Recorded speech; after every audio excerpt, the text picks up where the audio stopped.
Mitrovic. You may well have heard of him before. We're ready to go at the Allianz Arena. And it's Slovenia who get us underway, counted down by the crowd. It is Slovenia against Serbia in Group C, second group game for these two teams. Stephen Warnock and myself, Lee Blakeman, your commentary team on 5 Live and BBC Sounds this afternoon. Slovenia win the ball back from the kickoff and come on the attack straight away down the centre. It was Ivan Ilic who had space to move into down the centre, checked, decided to go back, and now just about every single Serbian player has had the opportunity to get a touch of the ball, including Erik Jansa. And now Zivkovic, who moves the ball to the left. Cross comes in from the Serbian left, looking for Mitrovic in the air, headed to the edge of the area, not really clear. Can Tadic get there inside the D? No, not quite. This is a bright start, this, from Serbia. Really slow start, I thought, against England on Sunday. They've lost it on halfway here, but recovered the situation very well with Nikola Milenkovic. He hits one long downfield. Opening minutes, Stephen Warnock, and Serbia have already done more than they did in just about all of the first half on Sunday against England. Yeah, really positive start, and that was what we were wondering, how the teams would start, what would be the intent from the teams. Well, Serbia has shown them theirs straight away. There has been changes in personnel. They've also brought Tadic into that forward area to help the two strikers, and that has just pushed the Slovenia centre-backs back a little bit and created a little bit more space in midfield. Slovenia clear the ball here. Ball comes back at them, hit with plenty of pace. Jan Oblak allows it to go behind for a goal kick. Dragan Stojkovic, the Serbia manager, standing side of the pitch, hands in his pockets. Just about every single supporter on their feet, representing both clubs inside the Allianz Arena. Serbia lost the ball a few seconds ago, very, very quick to win it back. Jansa moves the ball across the back 4, but Konic kick has lost it, and now Serbia have it back wide on the right.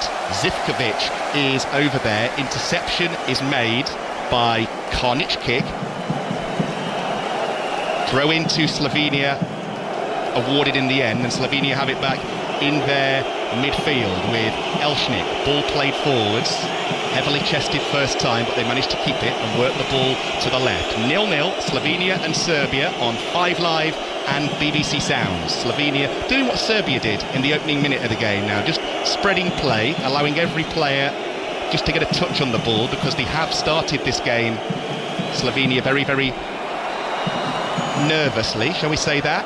Ball in the midfield with Slovenia, moving it to the edge of the penalty area. Here's Sasa Lukic now, the Fulham man, getting his first real touch, and it's not a good one because he tries to work the ball to the left, holds his hand up to apologise because it goes straight out into touch for a Serbian throw. 3 minutes gone, Stephen Warnock. Slovenia 0, Serbia 0. Yeah, poor from Lukic there, just trying to pass the ball out to the left-hand side, a simple 5-yard pass, and just perhaps that adrenaline pushing through the veins of the players, trying to relax themselves into this game and bring a little bit of calm to the proceedings. You can just tell the atmosphere is perhaps getting to the players a little bit, and we spoke about that before the game.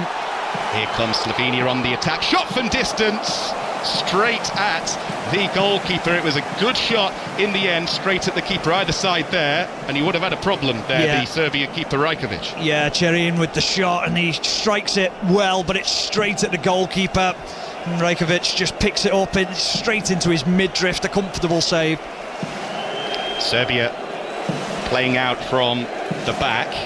1-0 defeat to England on Sunday. Poor in the first half, much improved in the second. Couple of chances to equalise, a total of 3 shots on goal, all of those coming in the second half. Serbia have never qualified for the knockout stages of a major tournament, going out in the group stages of the 2010, 18 and 22 World Cups. They need a win here, given that narrow defeat on Sunday. They've certainly started with the most intent of the two teams in Munich, but it's Slovenia who've had that first real shot on goal, with Cherin from about 20 yards out, going straight at Rajkovic. Serbia in all red, going back to Rajkovic.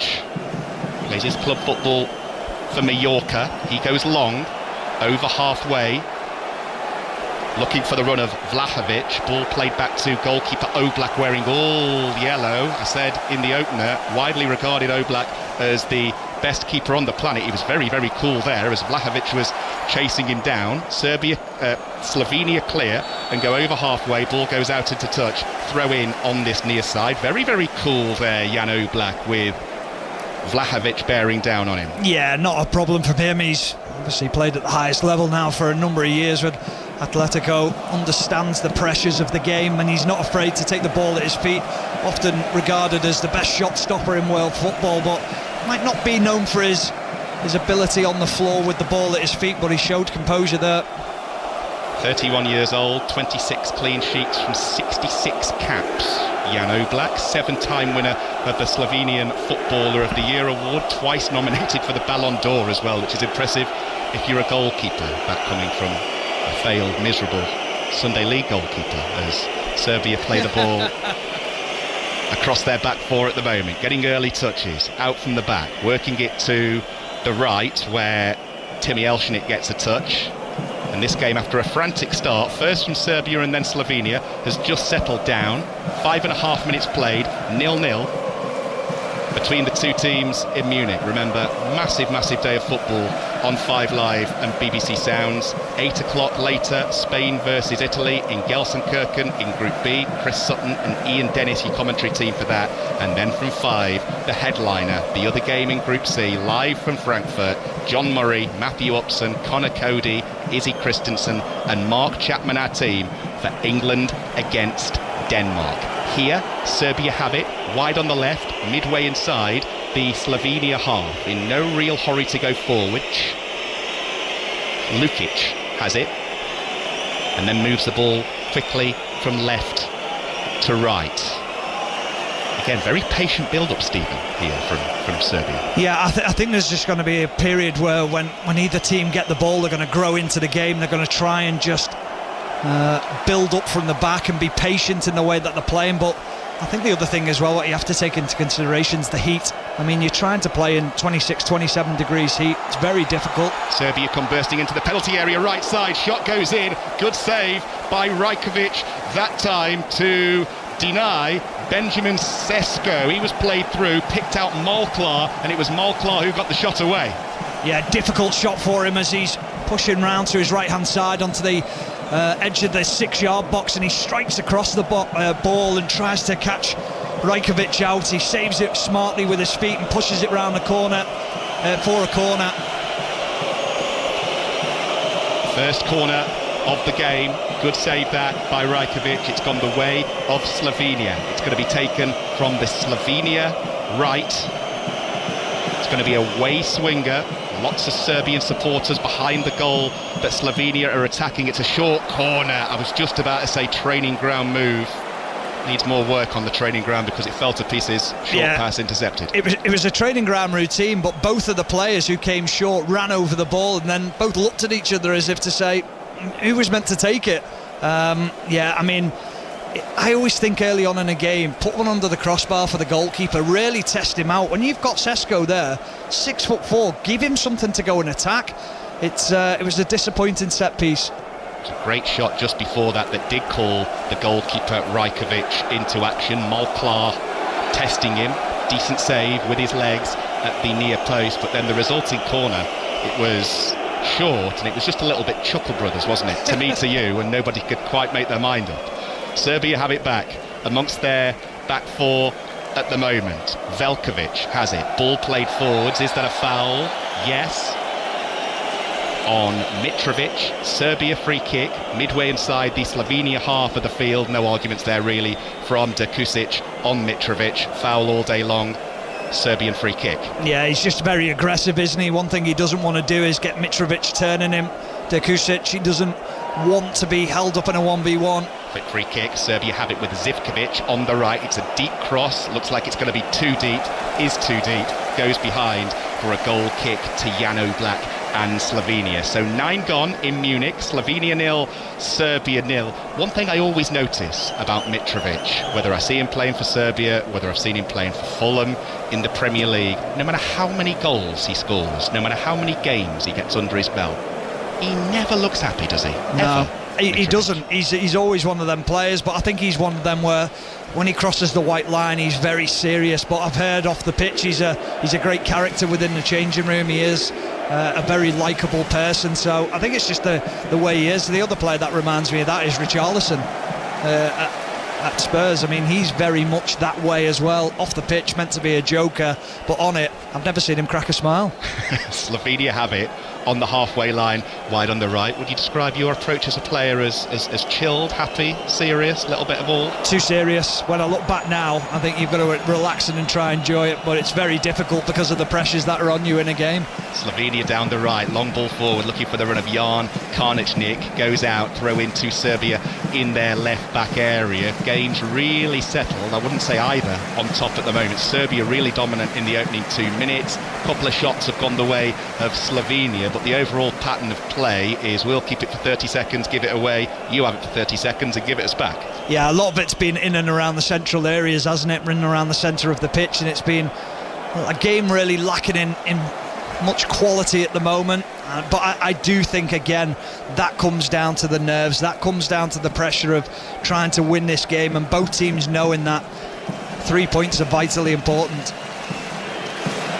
0-0, Slovenia throw level with the edge of the Serbia penalty area. They go back towards the centre circle where Jaka Biol gets his first serious touch, moves the ball to the left to Erik Janser. Again, Slovenia unchanged from the side that drew 1-1 with Denmark on Sunday. It was Janser, who I just mentioned actually, who got the equaliser in that game. Slovenia come over halfway, lose it. Serbia have it back.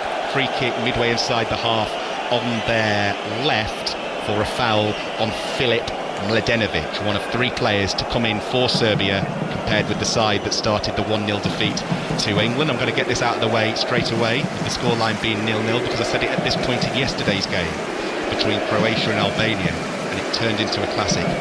No 0-0s yet. And really, Croatia and Albania yesterday both had to go for it because they needed the win.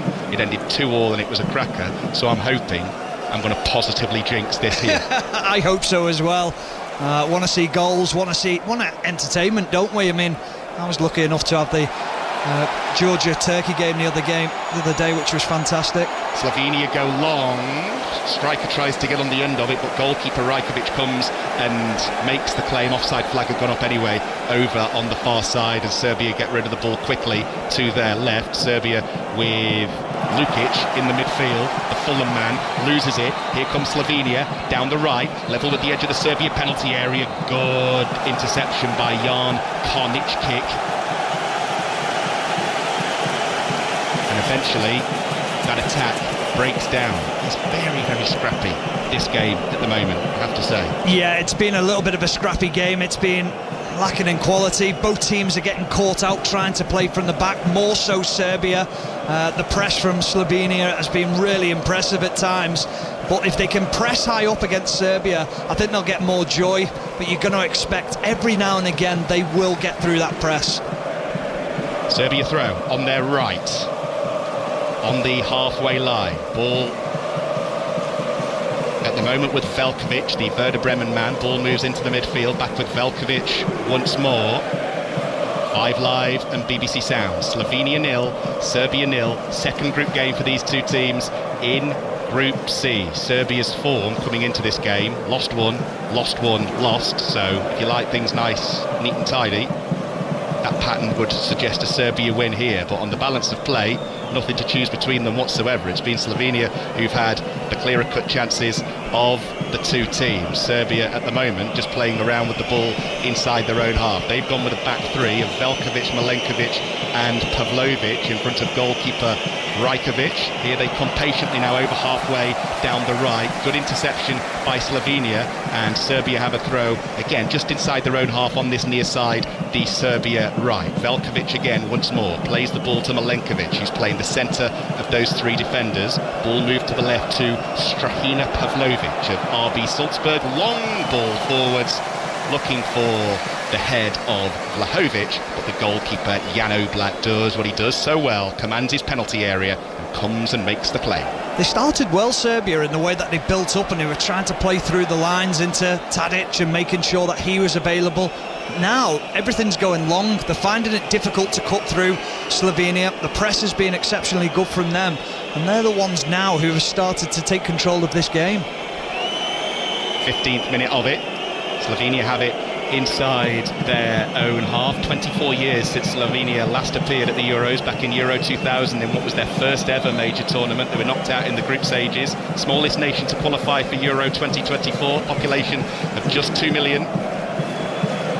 Back strongly, as all of the clubs have been in this tournament. We were talking before we came on air. Break off just for a second, because Slovenia are on the attack here, moving towards the edge of the area. It's a deep ball which is played into the box, too deep in the end from Eric Jansa, and it goes all the way behind for a Serbian goal kick. But we were talking before we came on air about how you used to see the England followings in the 90s and early noughties, and you just think, wow, that following is just better than any other.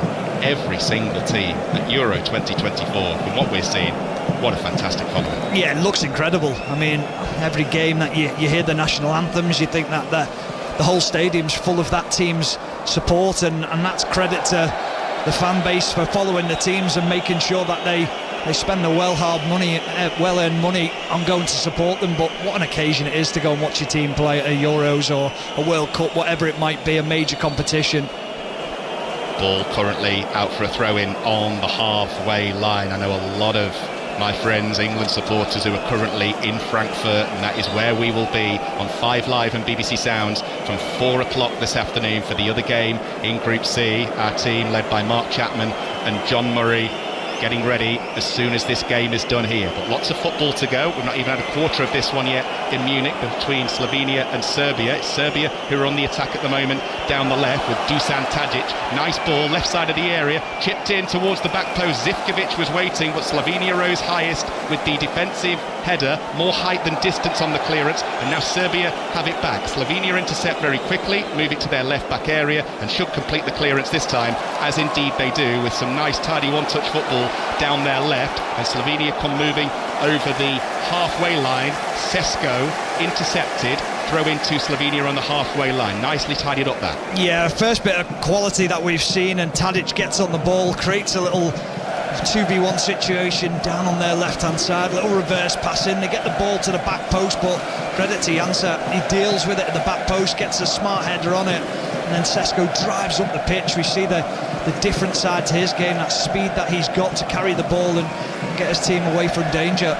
Jansa's throw comes straight back at him, pumps it back forwards, comes straight back at him again, and eventually the Slovenia move breaks down. Had 2 chances, not getting a third. Serbia have it back on the opposite side of the pitch. As I say, a mainly overcast day in Munich. Yesterday, the game I was watching between Croatia and Albania, you've got one half of the pitch which was so deeply in the shade, it was hard to see the far side. This time today in Munich, it's all dull. Makes it much easier to pick out what's going on, and at the moment I can pick out Serbia on the far side, moving over the halfway line, forwards to the captain, the former Southampton man Dusan Tadic.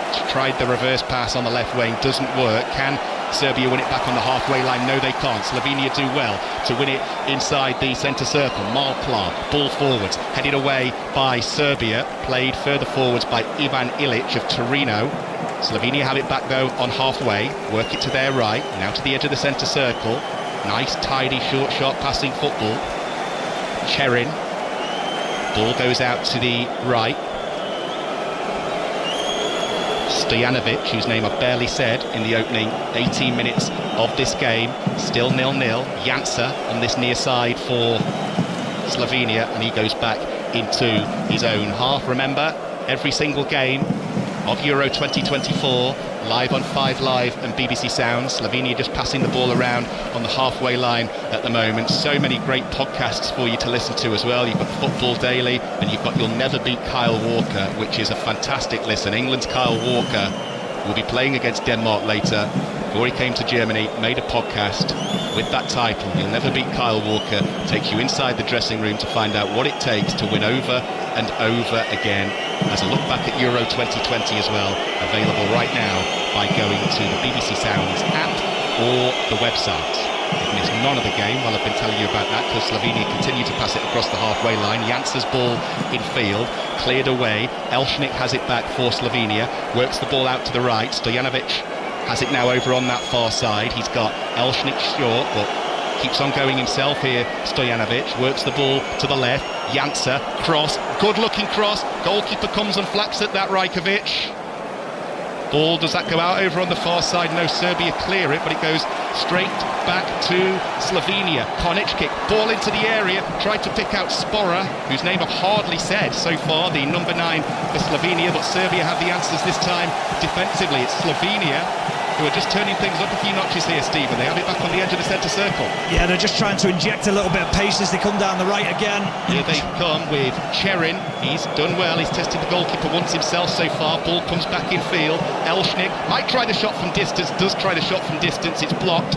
Falls for Stojanovic. His ball back out to the right. His poor overhit. Throw into Serbia in their left back area. But at the moment, as we approach the midway point of the first half, it's 0-0. If you were going to pick one side to take the lead, it would absolutely, at the moment, be Slovenia. Yeah, it would. They're the ones who've got a little bit more intent, a little bit more quality in the final third. They're pressing well, getting after Serbia, making sure that if Serbia players they're turning into a tackle, that they're not allowing them to get the heads up. But you just feel that once they do get in the ascendancy and the crowd get up a little bit, there's that element of rushing it and feel like they've got to score straight away. And we saw it there, where there was a pass that wasn't really on. They try and force it, and then the move breaks down. It just disrupts that momentum. Slovenia again, down their right, heavy first touch. That was by Stojanovic over there, got away with it, tried to pick out a teammate in Konic kick, intercepted. Slovenia having a lot of joy on that far side as we look at things there right. 0-0 at the moment. Slovenia with Spora and Sesko up top. I mentioned that so many people have been looking at Sesko in terms of Premier League clubs. 14 goals for RB Leipzig last season, including 7 in his last 7 Bundesliga matches. Slovenia from the throw, work it into the centre circle. Jansa goes short to Cherin, who had that shot from distance earlier, goes straight at goalkeeper Rajkovic. Here they come down their left this time. Molklar, who's been impressive in the opening quarter of this game for Slovenia. Just tried one pass too many that time. Serbia intercept, playing around with the ball though on the edge of their own area. Sesko tries to nip in, intercepted. It is a corner to Slovenia, their second of the match. Yeah, they're overplaying against Serbia, trying to play the way out, and it's not on. You've got to sometimes just release the ball, try and get it up to Mitrovic's chest, allow him to get hold of the ball and take a little bit of pressure off. It's going to be a corner to Slovenia from this near side this time. The Slovenia left. Elshnik, Spora, both waiting for this delivery. Standing near to goalkeeper Rajkovic. In the end, it's a short corner. It works this time. They go back down the left side to Jansa, edge of the area, couple of touches, sends it across towards the back post. Goalkeeper Rajkovic comes, claims this time, having flapped at one a couple of minutes ago. That was more commanding from the keeper. I'll sack the set piece coach, because that's 2 now that they haven't got right. I mean, that is really poor, because they've gone short again. And they get it into a position in the left full-back position on the edge of the box, but he's still got to beat a man. He's got to take him on to get the cross in. Well, that's not gaining any advantage. That's just open play. Really poor from Slovenia. Serbia trying to play out from the back here. As a defender, when you see a short corner taken, I mean, when they work, they look brilliant. But at times, do you just breathe a sigh of relief that they don't just put one on top of your goal? Oh, you're delighted, yeah, because often when you're going in a 1v1 situation up against someone and there's a little bit of a mismatch, and I mean, I'm 5'10", if I get put against someone 6'1", 6'2", I'm thinking, if they put it in the right area, he should win that header every single time, and you don't want your man to score, so then that tension comes into your body in defending them. Shows how slow Serbia are in their build-up. While Stephen was talking, they didn't stop passing the ball across their own back 3, Serbia. Eventually they go long, and that is a late tackle going in over on the far side, and we've got the first yellow card of the afternoon shown to Serbia's number 25, Filip Mladenovic. Very, very late tackle going in on Konic kick of Slovenia. Yeah, he's just too quick, Konic kick. He just flips the ball over the leg of Mladenovic, and he just can't get anywhere near him, so he follows through with the left leg and makes sure that he takes him out, because if he doesn't, he's away down that right hand side. Is that what they call taking one for the team? I think it's just being too late and too slow. It's either called taking one for the team or just clumsy. Yeah. Slovenia have got it down their right, far side as we look at things, taking things to the edge of the Serbia area. Cross goes in, goalkeeper dives, it was a low cross, punches it away. Slovenia have it back on their right again, midway inside the half, down the centre, tried a one-touch layoff, doesn't work. Serbia come away with the ball, but again the Serbian clearance is poor, and it's back with Jansa for Slovenia, chipped up towards the edge of the area. Couldn't quite pick out Spora or Sesko that time. Serbia clear towards Mitrovic on the halfway line. That's surely a shirt pull. Yes, says the referee. Foul given against Kusic that time, and Serbia have a free kick on halfway on the left, which they take quickly and in a hurry. 0-0, 25 gone on 5 Live and BBC Sound. Serbia on halfway. He's done well to Kusic, because what he's done is he's not allowed Mitrovic to bring anyone into play. He's been aggressive with him. He knows that he's up against someone who's physically probably stronger than him, but he's not allowed him to get any foothold in the game, Mitrovic. But at the other end of the pitch, what I would say is if you are looking for a weakness in Serbia, Rajkovic, the goalkeeper, looks nervous. He looks very, very worried about the ball coming into his box. He's flapped at one, he's punched one when he didn't really need to. So if you do get another set piece, you'd be flinging one under his bar. I was going to say that makes the short corners that Slovenia have played twice even more confusing. Here's Tadic on the attack for Serbia. Ball out to the left, and the man who's just been booked, Mladenovic, wide on the left, right by the corner flag. Rolls the ball back down the line. What are Serbia going to do here? Can they put the ball inside the area and cause Jan Oblak half the problems they've not been able to do so far? Serbia back to goal, edge of the area, Sasa Lukic. Can they whip in across here? Ball wide on the left to the byline. Low goes the cross. Mitrovic and Vlahovic waiting. The clearance is made by Slovenia. They've just not got it in the final third, Serbia, at all. No, it was Ilic on the left-hand side, and you're just looking for a little bit of quality into the box, and he almost passes it to the near post. Here he is again. Ilic again. Cross this time is better. Header goes in from Vlahovic, straight at Jan Oblak at his near post. Anywhere else, and the so-called best goalkeeper in the world would have had more of a problem. Yeah, Vlahovic gets across his man to Kusic. He doesn't get anywhere near him. He doesn't see the run. He gets a flick of a header onto it. Comfortable save for Jan Oblak.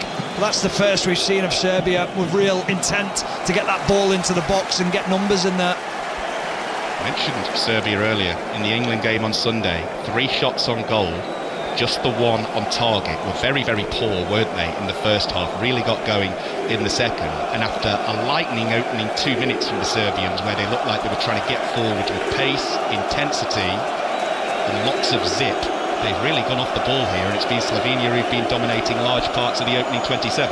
Yeah, but I mean, just in the possession stats there, where you've got Serbia on 53%, that surprises me, because I don't see what they've done. I haven't seen that at all in this game. That is surprising. I mean, a lot of it's probably around the back, but they've been disappointing. Really, really poor, considering they need to go out and win this game. 53% Serbian possession. I'd like to see the numbers for left-right, because that's basically all they've done. Jansa comes charging over halfway now down the Slovenian left. Teammate overlapping, low cross goes in again. Spora and Sesko couldn't be picked out with the low delivery. Serbia clear towards halfway. Is that a foul? Yes, on Mitrovic. Free kick Serbia on the halfway line. Credit to Slovenia, he's barely had a kick, Mitrovic. No, he hasn't. Bial gets close, he wins the ball, but it's actually Elchnik who comes in. He doesn't need to make the foul because his centre-back's already dealt with this situation. He comes in with a forearm into the back of Mitrovic, and Mitrovic does exactly what his manager will want him to do. Goes to ground, wins the free kick, gets his team back in possession. No goals so far in this second group game in Group C on 5 Live and BBC Sounds. This is the other game in England's group, Slovenia against Serbia, with, so if you needed reminding, England against Denmark to come later, with John Murray, Mark Chapman and the team. Serbia on the attack, down their right at the moment, with Dusan Tadic wearing the fluorescent yellow captain's armband on his left arm, forced to go back to the halfway line, and they will build again with Nikola Milenkovic working the ball to his left to Pavlovic, just shuffles over halfway to the edge of the centre circle. Ball forwards along the ground. Serbia with a little bit of space here, centre of the field, with Vlahovic, who went close with that header a few moments ago. Ball out to the left. Ilic is out there. Ball played forwards, and again nothing happens. Who's that who's gone down on the edge of the area? Vlahovic, and he was looking at the referee more in hope rather than expectation. He's saying he was thrown to ground. We're going to have a look at the replay. Not for me. No, he's tried a little Cruyff round the corner, and he's had a little bit of an arm, a little bit of pressure from Biol, but no, not at all. Serbia win themselves a corner as Slovenia try to clear. If you're wondering what it means I haven't got a clue which way that decision should have gone, to be honest with you. I'm leaving it all to Stephen Warnock to do. Right, Serbia corner, their first of the game. Jan Oblak with everybody back defending inside his penalty area, barking out his instructions here. Mitrovic in there at the back post causing chaos, looking annoyed and irritated. What can they do here, Serbia? Half an hour played in Munich. In goes the cross, it goes all the way across the face of goal, just needed a touch, doesn't get one. Behind it goes for a goal kick. Mitrovic wants another corner, nothing doing. But when we were criticising the Slovenian corners earlier, that is how you do it from Serbia. Somehow that has gone straight through a crowd without a meaningful touch, and it was about 3 yards from goal. Oh, he thinks that Mitrovic, I thought initially he'd missed a sitter, but I think the defender just does enough for Serbia. It's Mark Clark. Yeah, he does exceptionally well. He actually flicks it from under the head of Mitrovic, puts it round for another corner. Referee doesn't spot it and gives a goal kick. But that's how you take a set piece. You put dangerous balls into the area. Elschnitt wins it for Slovenia as they come on the attack down the other end now to the edge of the D, just barely to the left of centre. Good counter this by Slovenia, looking dangerous. Ball to Spora, left side of the area, sends it across towards the back post. Good header away by Serbia, and they should have time with Mitrovic to pick the ball up wide on the left. Is that going to give Serbia the impetus that they need to have a little bit more courage going forwards? Because if it wasn't for that hooked clearance, that would have certainly been one Mitrovic header to nil. Yeah, but it all comes from the quality into the box. But the issue that Serbia have got is to actually get higher up the pitch. They're playing all the football in and around the back of the back line and not really hurting Slovenia. It's come from a set piece where they should have scored. Alexander Mitrovic scored in his 2 games for Serbia against Slovenia in the Nations League back in the 22-23 season. Both goals coming against Jan Oblak. Could become the first ever player to score 3 international goals against Jan Oblak. There's an honour if Mitrovic can find the back of the net today. At the moment, it's Slovenia on the attack down the other end, taking the ball to the edge of the Serbian penalty area, straight through to goalkeeper Rajkovic, who, as Stephen mentioned a few moments ago, has looked less than confident in the Serbian goal when Slovenia have been attacking. We keep mentioning England v Denmark to come later at 5 o'clock in Euro 2024. England also played in the T20 World Cup last night, won against the West Indies. You can get all the reaction on the Test Match Special podcast right now with Henry Moran and the team on BBC Sounds via the app or the website. Here, Serbia have it down the right. Zivkovic's ball forwards come straight back to him on the halfway line, and they'll have time just to take a touch and look up this time. Serbia with Ilic. Ball out to the right where Mitrovic is. One moment he's down the centre, one moment he's down the left, Mitrovic. This time he's on the right. Here come Serbia with Pavlovic. Ball over the top, header well won by the Slovenian centre-half Biol. Serbia back out on their left. Dusan Tadic making a nuisance of himself, the Serbian captain. He was up against 2 Slovenian defenders, was always going to have his work cut out, and indeed can't keep hold of possession.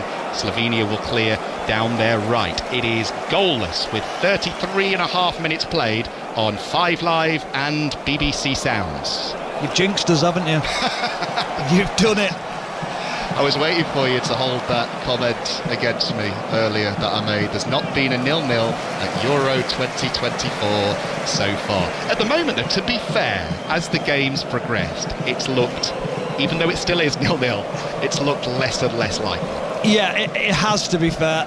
We're seeing a little bit more attacking intent, but it's still lacking in quality. It really is. I mean, you need to get the good players on the ball, and I'm talking about Mitrovic, Blahojevic and Tadic for Serbia, but they've got to get Sesko into the game. He's just being redundant for Slovenia. He's not really being given any service at all. You had £1 for every time I'd mentioned the names Sesko or Spora, the two Slovenian strikers. You probably have £2. I wouldn't be able to buy me lunch. Here come Serbia down the left. Attack breaks down. Slovenia will clear. They're still stuck inside their own half, though, Slovenia at the moment, on the edge of their own D, as Vlahovic applies the pressure. Slovenia go back to goalkeeper Oblak. No nonsense this time. Long clearance out to the right. And the ball goes out for a throw-in to Slovenia on the halfway line. Slovenia 0, Serbia 0 in Group C on 5 Live and BBC Sounds, with the other game in Group C. We keep mentioning it, so you need reminding. England against Denmark to come from 5. Ball build up from 4. Slovenia working the ball to their left. Ilic. And now Jansa. Jansa with the cross, blocked, out for a throw into Slovenia. About 12 yards from the corner flag. Jansa wipes the ball on his shirt and gets as close to the advertising hoardings as he possibly can. Tries to push them a little bit further back, actually, so he's got as much space as possible for his run up here as he gets ready to send in a long throw. Now wipes each hand on the advertising hoarding. He's lining up a long one here.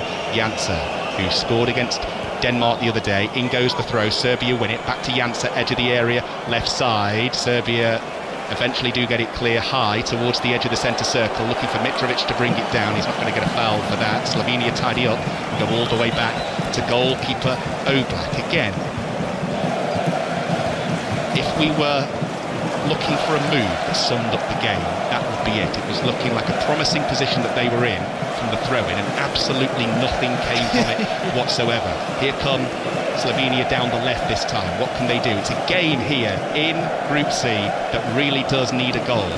Slovenia have it. We'll be going to the tennis in just a second. Ball work from left to right. Slovenia midway inside the Serbia half, with Cherin, who had that early shot on the Serbian goal. Since then he's been quiet though. Jansa with the cross from the left. Serbia with the clearance once more. Back to Slovenia in the midfield. Trying the through ball. Blocked. Opportunity here once more. Shot goes in off the post. Rebound should be put in by Sesko, and isn't. It was Elshnik's shot. Hit the post. Came back to Sesko, and he couldn't find the goal. Stephen Warnock. Well, there's the one moment of quality that we've seen from Elshnik. He tries to play a 1-2 with one of his own players. It actually ricochets off one of the Serbia players. He drops his shoulder, little shuffle onto his right foot. He smashes it past Rajkovic, and it ricochets off the post. And as it comes back out, it comes out to Sesko, but it's a great block as he goes to get the shot in. He takes a touch, then he hits it. No, it's not. I thought it had deflected off the defender, but he doesn't. He just fires it over the bar. I was trying to do him a favour because he's missed it high, wide and handsome. That is a big opportunity for them to take the lead. Best chance of the game by an absolute mile. Down the other end though, Vlahovic has just been fouled. Serbia have a free kick 25 yards from the Slovenia goal. So quickly let's go to the tennis and Russell Fuller. And after a first set which yielded not a single break point, Jack Draper has won the tiebreak against Carlos Alcaraz by 7 points to 3. Alcaraz has won 13 matches in a row on grass, but the British number one has the first set. Thank you, Russell. Still waiting for Serbia to take this free kick. Promising position, Stephen, to the left of centre, 25 yards out. I thought you were going to say you're waiting for them to turn up. I mean, they have been poor so far. They haven't offered too much, but this now is where a game can change, and Vlahovic will be fancying this as he steps up. Fancying it on his left foot. It's the left side. Will he look for that reverse? But it's going to have to be special to beat Oblak in that goal. 4 in the Slovenia wall. Vlahovic won the free kick. He's going to step up to take it. Left-footed, hits the wall. Back to Vlahovic once more.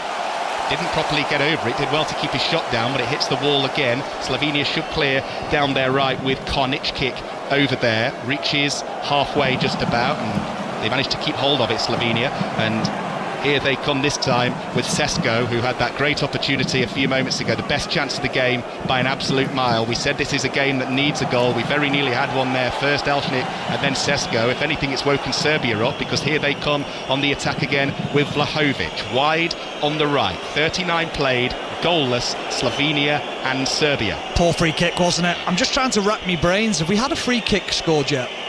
In the whole tournament, that is a question and a half. That is not from memory. No, that's what I was thinking. We haven't seen any real quality from free kicks yet.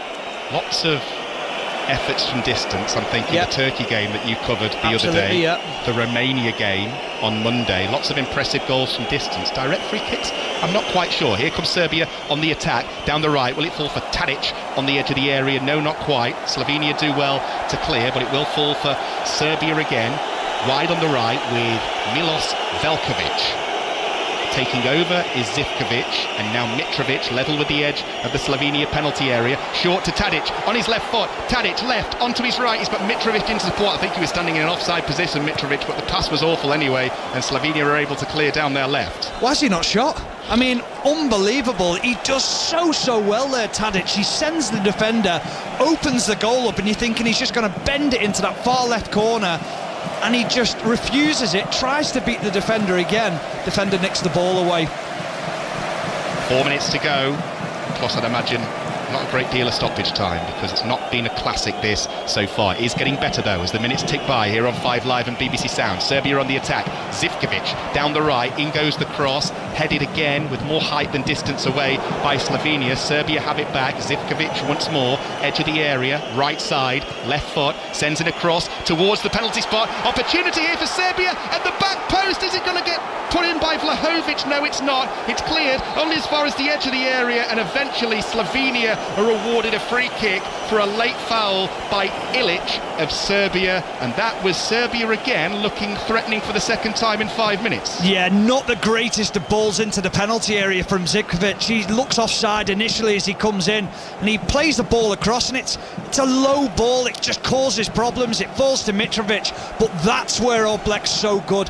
Is he gets the ball, Mitrovic, on the edge of the 6-yard box. That's how close he is. He ends up 4 yards out, but Oblak, he is so quick off his line, drives them feet forward, makes sure he gets anything that he can on the ball, ends up ricocheting off his knee, and then he gets helped out by his defenders. Great goalkeeping. A couple of times now we've seen Oblak called into action. We may well see Rajkovic, his opposite number, get called into action here, because Slovenia have been awarded a free kick inside left about 30 yards out for a foul on Spora. No arguments about that one. Nailed on foul by Milenkovic, nailed on free kick, and Slovenia are going to whip one into the Serbian penalty area here, and it's Cherin who's standing over the ball, spotting it up. Referee just making sure that every Serbian player, in particular Dusan Tadic, is back the full distance away from this free kick, which Cherin is going to whip in. Chipped over the top towards the 6-yard line. Not really cleared here by Serbia. Will fall kindly for them over on the far side,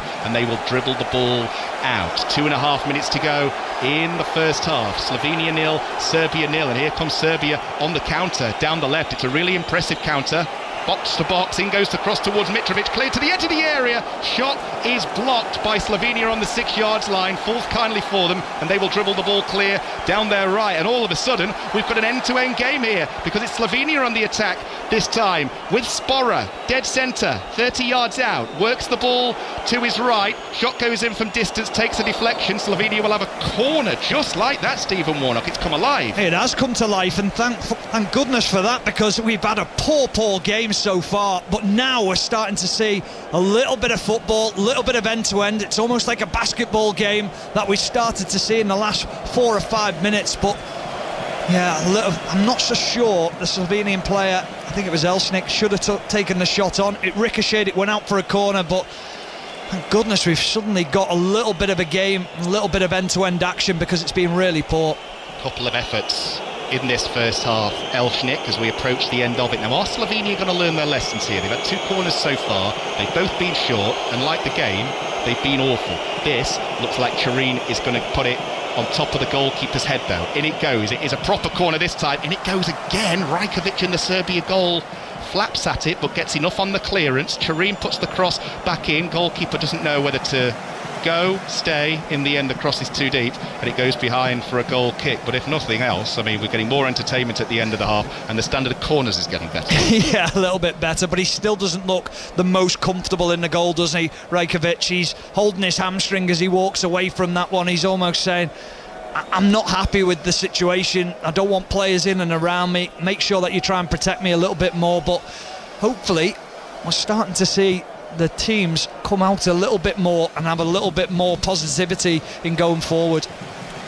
Wouldn't be surprised if we see both managers making a couple of changes at half-time, which is 1 minute of stoppage time away. Slovenia supporters in full voice at the moment. Their team have a throw inside their own half over on the far side, the right. Slovenia, as Stephen mentioned a few moments ago, need to get Sesko and Spora, the top two, into this game way more. Here comes Serbia down the right with Zivkovic to the edge of the area on his left foot. He might go alone here. Zivkovic did try to do one thing too many and then ran straight into a defender, and it goes behind for a Serbian corner.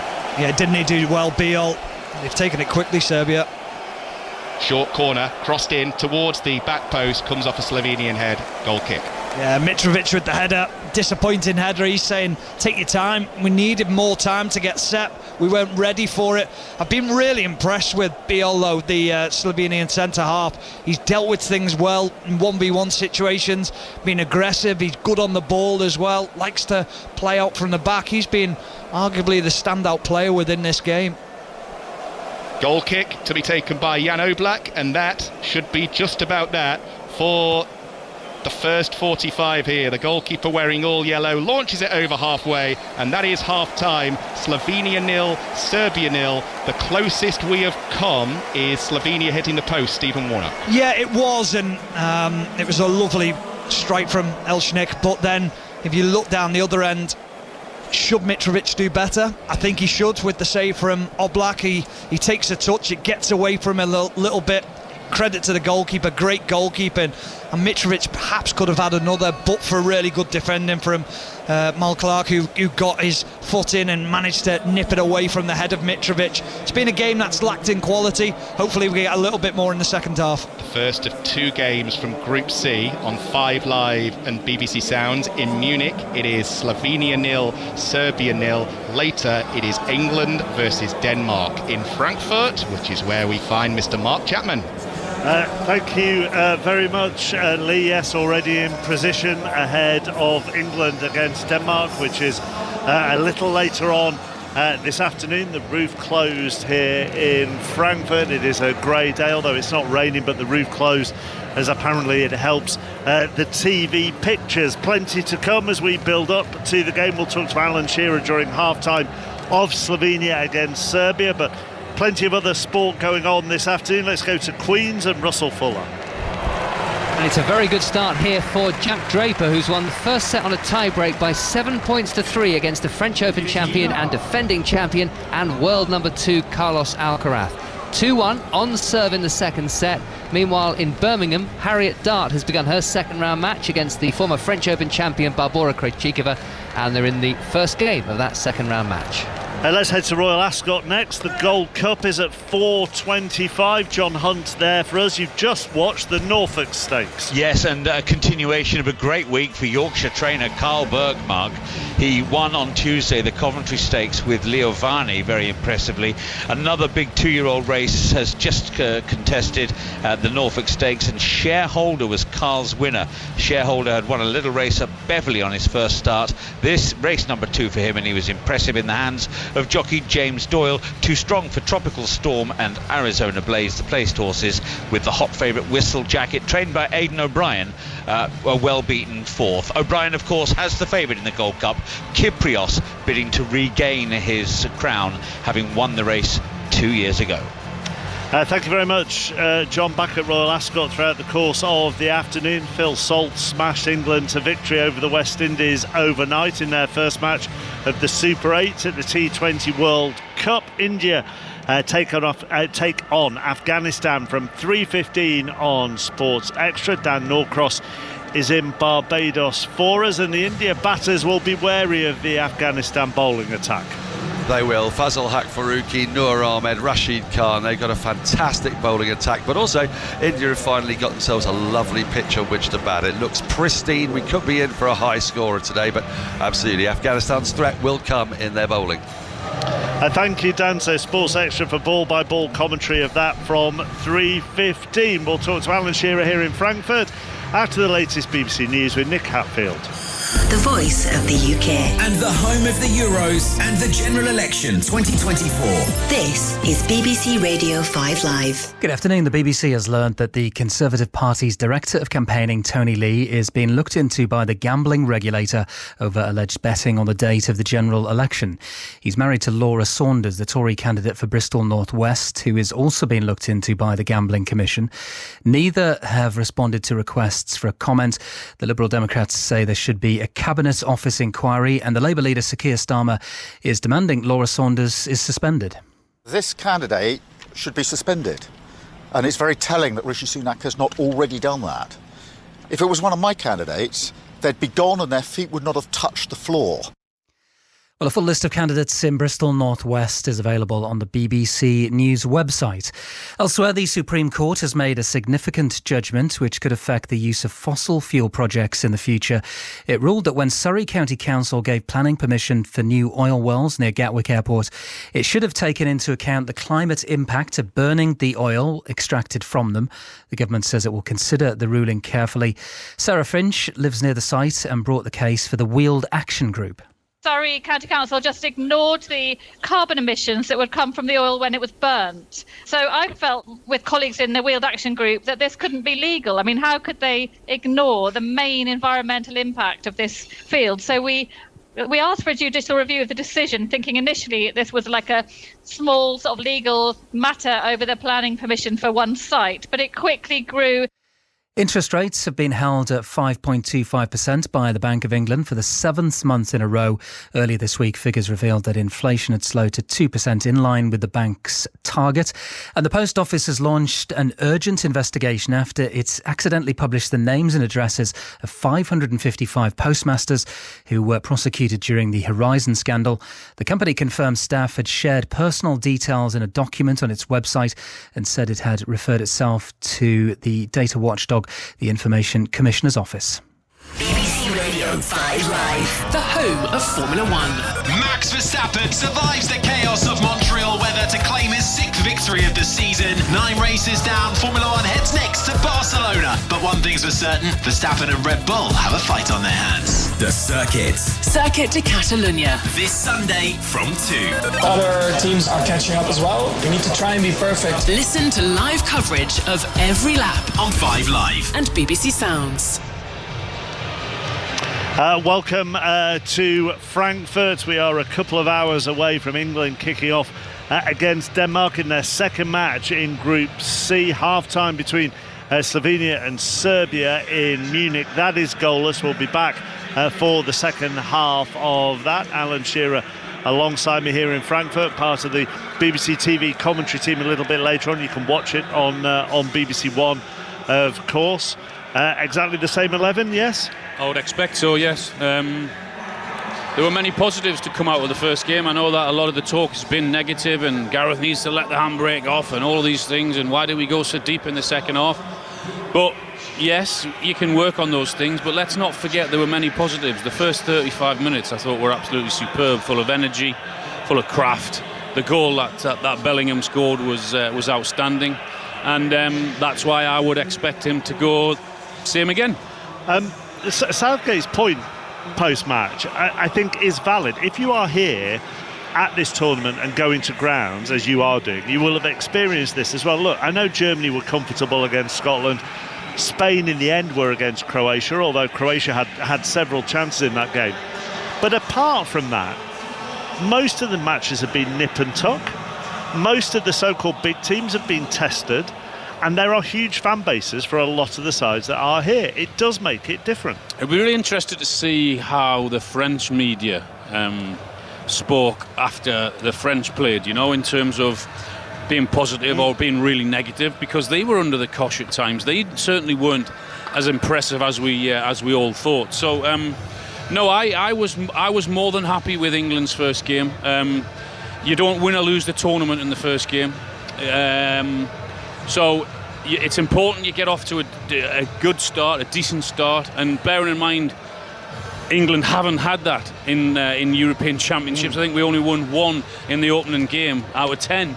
So you take the win, you take the clean sheet, you move on, the tournament's underway, you've watched loads of matches as a player, you've played one, and you cannot wait to get out and play the second one. You can spin anything whichever way you want, can't you? Positively or negatively, depending on how you start the tournament. And you mentioned England's record in opening games. Yeah. But is there anything wrong with the steady start and going into the I mean, our correspondent, John Murray, is obviously a big fan of steady starts, doesn't want to peak too soon. Is that fine for a tournament? Has John ever peaked too soon? Not that I'm aware of. He's just okay. he bought me very kindly a mustard sandwich with a bit of sausage in it before, so that was lovely. I did see that, yes, and thinking, I hope he likes mustard. Thankfully you do. Anyway, on to more important matters. No, I just think as a team, and Gareth said it, he has to block out the noise. He doesn't look at any social media or any news or anything that's this month. He just says, that's it, I'm not looking at anything. So he makes his own decisions. He'll speak to his staff, he'll look at his players, and he'll look over the performance, and they'll look at everything they did well, they'll look at everything they didn't do so well, and they'll come out again and they'll try and get better. And that's what you have to do in tournament football. I think, yes, you mentioned Germany, but it's really difficult to gauge that, wasn't it? Because Scotland were that poor. And down to 10. And down to 10. And then you're right about Spain. So when you look at France and you look at Holland and you look at Italy, all teams that we wouldn't be surprised if they went all the way to the final and perhaps won it. So they weren't as convincing as they perhaps would want to be, but they won the games, and you go on to the second game and you try and win this one as well. I know we talked about it being the same starting 11, and that's what the perception is. He's obviously got a squad of 26. I don't know if you look at it and think maybe there's 17 of those players that if they started, you can't really quibble with them starting. No, I mean we've got an excellent squad. I think people will also look at the French squad. They'll look at the Portugal squad. I mean, look what Martinez did with Portugal. The substitutes won the game for them. That can happen. There's no doubt about it. I mean, it nearly happened the other night when Jared Bowen came on the right-hand side and he whipped that, or he dinked that great ball in for Harry's header, which the keeper made a great save. So, and Gallagher came on and added much-needed energy to the midfield because they were looking tired. But absolutely, I mean, you take those two out, you've got Palmer that can come in, you've got Gordon that can come in. I mean, we've got a really, really strong squad. And when it comes to Harry Kane, I reckon at least 2 previous tournaments we'll have had discussions about how deep Harry Kane has dropped in those to allow players to run beyond him, and whether he's dropping too deep. Now all I keep reading is he's not being allowed to drop deep. Which is it? Well, in the first half particularly, when you're only having a couple of touches of the ball, you then have to find a way to affect the game in a different way, and he did that. He held up those 3 centre halves and created space for particularly Bellingham to run into when he got his goal. Now, what happened in the second half with Harry? He did start to come because England were under huge pressure and he's trying to do his captain's role. He did try to come deeper and deeper, which meant then when the ball was coming long or when England were clearing it, there was no one there to fight for the ball. Therefore, the ball kept coming back at England straight away, and then they were under a pressure again. Now, for the last 15 minutes or so of the second half, he then went up front. He then occupied the centre halves. He then started winning free kicks, which should have been able to take the pressure off ourselves. But I think rather naively at times we try to take quick free kicks. You know, when you're under the cosh, you win and they just kill the game. I mean, Kieran Trippier did it, or tried to do it when he went down injured. Yeah. I've seen him doing so many times for Newcastle. I don't think he was injured. He was just trying to kill the game and take the sting out of the game because England were under that much pressure. So, yes, Harry can play his game. He can still come deep now and again if he so wants to do, because he's very, very good at that. But in the main, because we've got players who can do the bits in midfield now, we've got Trent, who's a magnificent passer of the ball, so there's not the need really for him to come back as many times as he may like or want. Is that where Trippier learned his gamesmanship when he moved to Newcastle? No, I think he learned it when he came to Spain, or he went to Spain, I should say, and brought it back from Spain. The only thing that matters is getting through, isn't it? And with 3 points already, they're virtually there. In an ideal world, you want to win the group, you want to win the group, and you want to win all three, and you want to be as impressive and put out a real statement. In reality, that's probably not going to be the case. We can win all 3 games, there's no doubt about that. But so long as we keep on improving, so long as we keep on getting better and use the confidence from the last game, then we'll win the games. I've no doubt about that, and we'll progress and we'll get better, and hopefully we'll see England in the final. Right, Alan, thank you very much. Alan Shearer, part of the TV team here in Frankfurt. You can watch it on BBC One. You can listen here on 5 Live. Let's go back to Queens and Russell. The champion, Carlos Alcaraz, who's only ever lost 2 matches on grass, is in trouble, and the new British number 1, Jack Draper, now has a game point for a 5-2 lead in the second set, won the first set on a tie-break, and then when the first break point of the match appeared, he hit a backhand down the line winner to get the break, and this, as I say, is a point for 7-6, 5-2 to take him 1 game away from the quarterfinals. Thank you very much, Russell. It's on BBC Two if you want to watch that. Teams just starting to come back out in Munich. Stephen Warnock and Lee Blakeman are with us. Slovenia will feel, won't they, Stephen? What an opportunity this is for them. You know, we keep saying 4 points and you're going to be in the next round. Yeah, 100% they will, and Serbia have been really poor, so they need to take the game to them. A little bit more quality in final areas, which we spoke about during the first half. But it's we've just been talking, myself and Lee there, saying disappointed in Sesko. Spora's not really done anything. There's been a little bit lack of quality up front for Slovenia. They've had good opportunities and wasted them. All yours, Lee. Thank you, Mark. Yep, 2 teams on their way back out here. And the one promise we will make to you right now is that the second half has to be better than the first. 2 shots on target apiece. It was a first half that didn't even feel that good between Slovenia and Serbia. What needs to change, Stephen? More creativity, certainly from the Serbians. Yeah, more bravery on the ball and more willingness to this sounds really daft, but to make mistakes, to try things. You've got to try and hit those little passes through to split the lines and try and create problems for the opposition. So it's bravery on the ball, and hopefully we see a little bit of individual quality from one of the players on either team.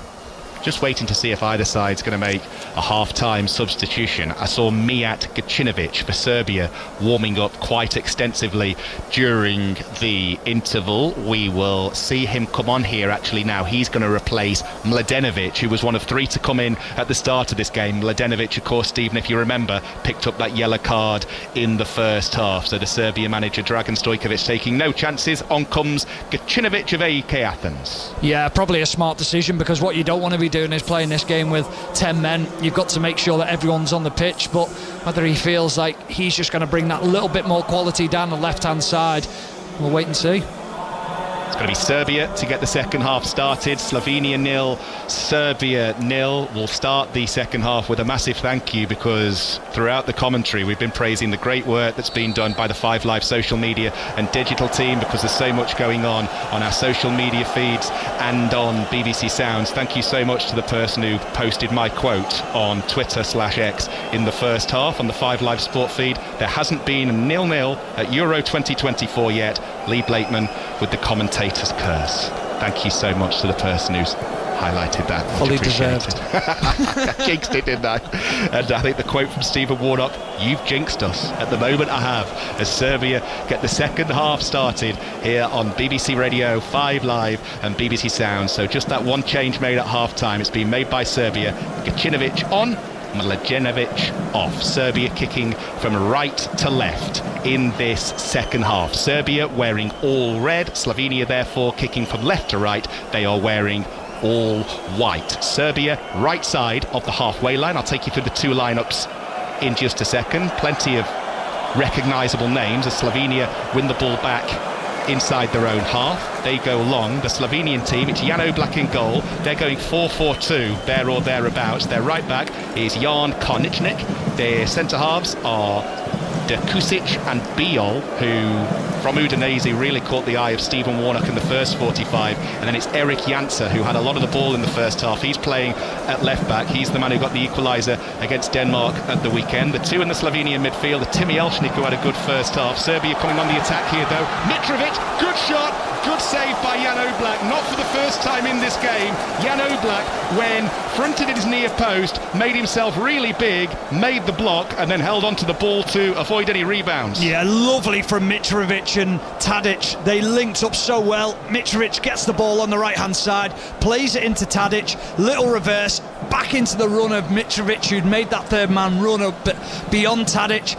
But then Oblak, he does exactly what he did in the first half. He sprints off his line, controls himself, steadies himself, makes sure that he makes himself big, and it's a really good save again from Oblak. That's why he's one of the best in the world. Slovenia try and come down the other end. That is just quite simply what I would describe as proper goalkeeping. Make yourself as big as possible, be brave, put your body on the line, and that is exactly what Jan Oblak did there, with Mitrovic bearing down on his goal to complete the Slovenian lineup as the ball goes back to Rajkovic in the Serbian goal. Slovenia with Elshnik and Cherin in the midfield, Malklar, who was really impressive down the left in the first half, formerly at Brighton, QPR and Wigan, Stojanovic down the right, and then the top two, Andres Spora, formerly of Middlesbrough, and Benjamin Sesko. 14 goals this season for RB Leipzig, but apart from one real chance, was marked completely out of the game by Serbia. Serbia have it on the halfway line at the moment, down their left with Pavlovic. Ball goes out for a throw-in to Serbia on halfway. They have Rajkovic in goal, Velkovic, Milenkovic and Pavlovic, their back three. They're playing with wing backs, Zivkovic down the right, and they've just brought on Gacinovic as well. Lukic of Fulham and Ilic in the midfield. That is Tadic in behind Vlahovic, and of course Alexander Mitrovic, their all-time record goal scorer. Serbia with their captain Tadic midway inside the Slovenia half. On their right, couple of step overs, left foot, through ball, looking for Mitrovic. Slovenia clear, but not completely away. It's picked up by Ilic, moves the ball to his left, Gacinovic, and now Serbia have it down their right. Here's Ilic again in the midfield, keeping the ball. Slovenia trying to keep them away from the penalty area, but here comes Gacinovic. Cross goes in towards the 6 yards area, and the defender Biol completely snatched at it, nearly put it into his own net as that cross went in. It's gone behind for a corner, and Slovenia will take conceding a corner all day long, given what might have happened. Yeah, and that's why Gacinovic is being brought onto the pitch. He's been brought on to put that ball into areas early. He gets onto his right foot, fizzes it across the box, and Biol, he's left-footed, he wants to go with it with his right foot, and he makes a right mess of it and just swipes at it, and luckily for him it just goes past his post. We've had 4 minutes in the second half. Slovenia 0, Serbia 0.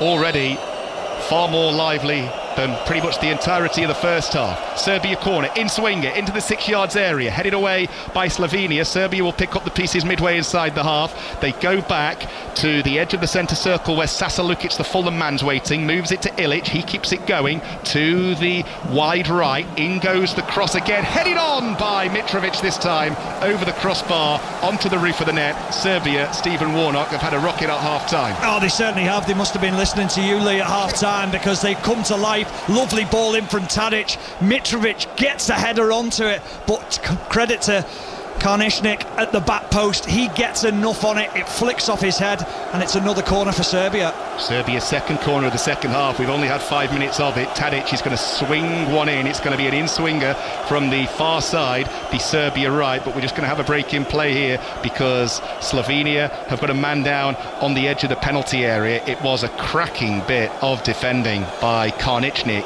to stick with Mitrovic, just deflecting that header over the crossbar. Would the header have gone in? I'm not quite sure anyway, but either way he stuck with his man and made sure. Yeah, it's one of the hardest skills in football, is to defend that back post, and Karnishnik did exceptionally well, especially when Mitrovic has got a little bit of a jump on him. Stayed firm, got that arm up, that forearm, just to make sure he kept enough distance and wouldn't allow Mitrovic to get a free header.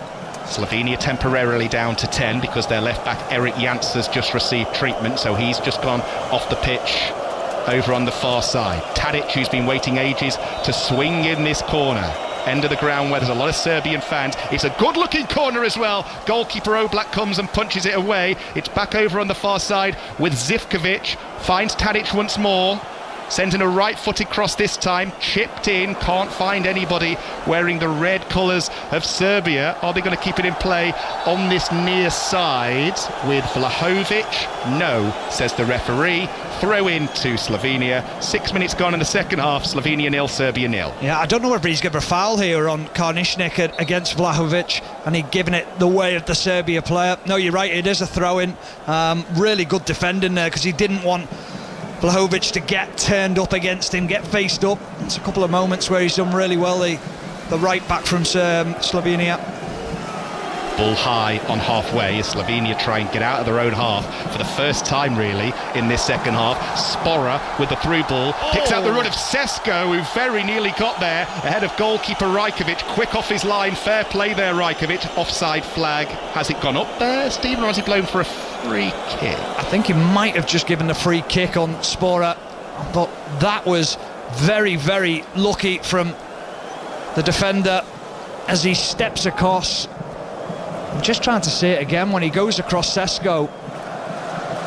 And he just looks like he might have given a foul away. It was really, really lucky from the defender, Vlahovic. For a second it looked like Sesko was going to get played clean through on goal. It's an earlier foul in the move. The referee has given the free kick to Slovenia for, wide on the right, and now Slovenia go backwards from the free kick into the centre circle. 5 Live and BBC Sounds with the first of 2 games today in Group C. This is 0-0 Slovenia and Serbia. Of course at 5, England against Denmark, Mark Chapman, John Murray and the team. And then from 8 o'clock tonight, Chris Sutton and Ian Dennis have got Spain against Italy. Here is Slovenia in the midfield, moving the ball to the left. Jansa is over there. Forwards it goes to Molklar, who's been quiet so far in this second half. Back to Jansa once more, who's moving just fine, following a little bit of treatment. That's going to be a foul this time, and another Slovenian free kick for a late challenge going in on Stojanovic, and a yellow card too. It was late on Stojanovic, he stayed down, and rightfully the Serbian number 22 Sasa Lukic has been shown a yellow card. It was late. Yeah, really late and a little bit blatant from Sasa Lukic. He plays the ball through his legs and then he just stops the run. Blatant foul, rightly so, a yellow card. Just the 1 goal last season for Fulham. Sasa Lukic, 27 years old, 2 goals and 46 caps for Serbia. Just been shown a yellow card there. Slovenia free kick to the left of centre, third of the way inside the Serbia half. Stojanovic back on his feet, moving just fine. Slovenia go long into the area, ball headed on. Serbia should tidy up and will clear away down their left this time, and indeed they do, with Gacinovic, who came on as a half-time substitute. Ball back with Slovenian goalkeeper Jan Oblak, and we were criticising in the first half, Stephen, weren't we, the lack of real chances for either side in front of goal. When Oblak has been called upon, it's once in this second half, twice in the first. He's been excellent. Yeah, he has, and just shows the quality that he's got, the concentration levels when his team perhaps aren't under too much pressure, that he's alert to every situation, and yeah, he's a quite outstanding goalkeeper. 55 minutes gone. Slovenia have the ball inside their own half. Slovenia in all white, going long, looking for the runner by the Sesko or Spora, and both of them look at the centre half who hit it long as if to say, what is that? They've been moaning about the lack of service, the 2 strikers, all afternoon, and you can't really blame them either from their point of view. No, you can't, and Dakusic has got to do better in that situation because he's under no pressure whatsoever. They're trying to play a simple ball up to him, and you've got to pick out a striker, whether it's into his chest or into his head. Serbia back with their goalkeeper Rajkovic. And Rajkovic goes long himself, downfield this time, looking for the head of Aleksandar Mitrovic. Can't make it stick, but Serbia work the ball to their right. Third of the way inside the Slovenia half. They go long, looking for Mitrovic again, who cushions his header down to the right this time. Does well. Can Serbia send it across here? Running at the fullback. Nice overlapping run. Tadic with the short pass. Cross goes in from Zivkovic, deflected behind, and it's a corner to Serbia. Their third of the second half. Serbia starting to build some momentum here. Yeah, Tadic is getting on the ball ball more. He's having a little bit more of an influence on this game in higher areas. He's trying to create overloads as much as he can. Zivkovic there trying to get the overlap and get the ball in. Perhaps should have done a little bit better. In swinging Serbian corner. Tadic again standing over the ball, waiting to send it in, and it goes across the 6 yards line, looking for Mitrovic, headed away. Will it fall kindly for Gacinovic on the edge of the area? No, it won't, because Slovenia will clear and Serbia will be forced to go all the way back to their goalkeeper, wearing all green, inside his own half. But it was another dangerous looking corner, put nearly almost exactly on the head of Alexander Mitrovic. Yeah, they were trying their best just to crowd the goalkeeper out, make it difficult for him to come through that crowd, and Oblak found it difficult. He did come for it, he got crowded out, and luckily for him his defenders helped him out. 0-0 in Munich between Slovenia and Serbia, but at the moment it doesn't feel like it's going to stay 0-0 for much longer, because Serbia are moving through the gears here. Here they are on the edge of the area, ball cleared away just before they could get a shot away on goal that time, and Serbia will have it back once again inside their own half. They're certainly having the better of things since half-time, no two ways about that. Yeah, well, it was Lukic who drove through the midfield, and as the ball came to him, he just tried to take one too many people on in the box, and again the Slovenian players ball played forwards. Tadic, edge of the area, right side, pulls in the cross, looking for Mitrovic along the ground. Slovenia are able to get it clear once more, and the ball falls for Slovenia in the midfield with Sesko over the halfway line. Can he pick out the pass? Yes, he can. Elshnik back to Sesko down the left. Sesko, right foot, shot, edge of the area. Good save that by Rajkovic. Sesko, the first proper chance he's had since half-time. Edge of the area, right foot, curling shot. It was dipping underneath the crossbar and flying away to his left. Well palmed over by Rajkovic for a Slovenia corner. Yeah, he sees it from a long way out, the goalkeeper Rajkovic, so he sets himself, he manages to get across the goal. Big strong right arm above his head. That's a smart save, but that's the best we've seen of Sesko, who's been very, very quiet in this game. Mentioned a couple of times in the first half, he's only 21 years of age, but he's got 30 caps for his country already, 11 goals for them, and very nearly got a 12th there. I mentioned a couple of times that a number of Premier League clubs have been linked with him for next season. Just got a glimpse as to why there. Corner to be taken by Cherry for Slovenia, their first of the second half. It's low, the short corners didn't work for them in the first half. That was shortish, and it's not worked for them in the second half either. Cleared away. Here comes Serbia chasing down the ball as it gets passed back to the Slovenia goalkeeper Jan Oblak, and absolutely nothing comes of that. You look frustrated on their behalf. I'm thinking to myself, at half-time you're going in and you're one of the centre-halves, one of the big guys, and you're going, what are we doing at set pieces? Take a decent set piece, put it in an area where we can do something from it. First set piece they get, what do they do? We'll take it short again and we'll make a mess of it. Absolutely awful from Slovenia. They'll settle for a throw in their right back area, Slovenia. Two podcasts to tell you about at the moment. The Football Daily, Wayne Rooney, My Euro 2004. You'll find our 4-part special series with Wayne Rooney looking back at his incredible Euro 2004 campaign on the Football Daily feed on BBC Sounds. And remember the Test Match special podcast, all the reaction to England's win against the West Indies in the T20 World Cup Super 8s. Again, BBC Sounds, search for the Test Match special podcast. Great stuff on there with Henry Moran and the team. Slovenia wide on the left, the cross gets blocked, and it is a throw-in to Slovenia over on the far side. We'll be going to the tennis in just a second. Slovenia, though, have it in the midfield. In goes the cross, looking for Sesko at the back post. He's let it run. Can he keep the ball in play? Yes, he can. Might as well have let it go, though, to be fair. Sesko, is he going to concede a free kick there? No, says the referee. Slovenia forced back into their own half, so we'll check in with Russell Fuller at the tennis. Jack Draper has knocked out the champion Carlos Alcaraz on a 4th match point. He's won 7-6, 6-3, so the new British number 1 has knocked out the French Open champion and ended Alcaraz's run of 13 consecutive grass court wins in a row. Wow, Russell, thank you very much indeed. Us two looking at each other wide-eyed there, Steve. Yeah, I watched the final of Roland Garros, and I thought he was just unbelievable, Alcaraz, and you're thinking, wow, is some result that for the Englishman? Lovely.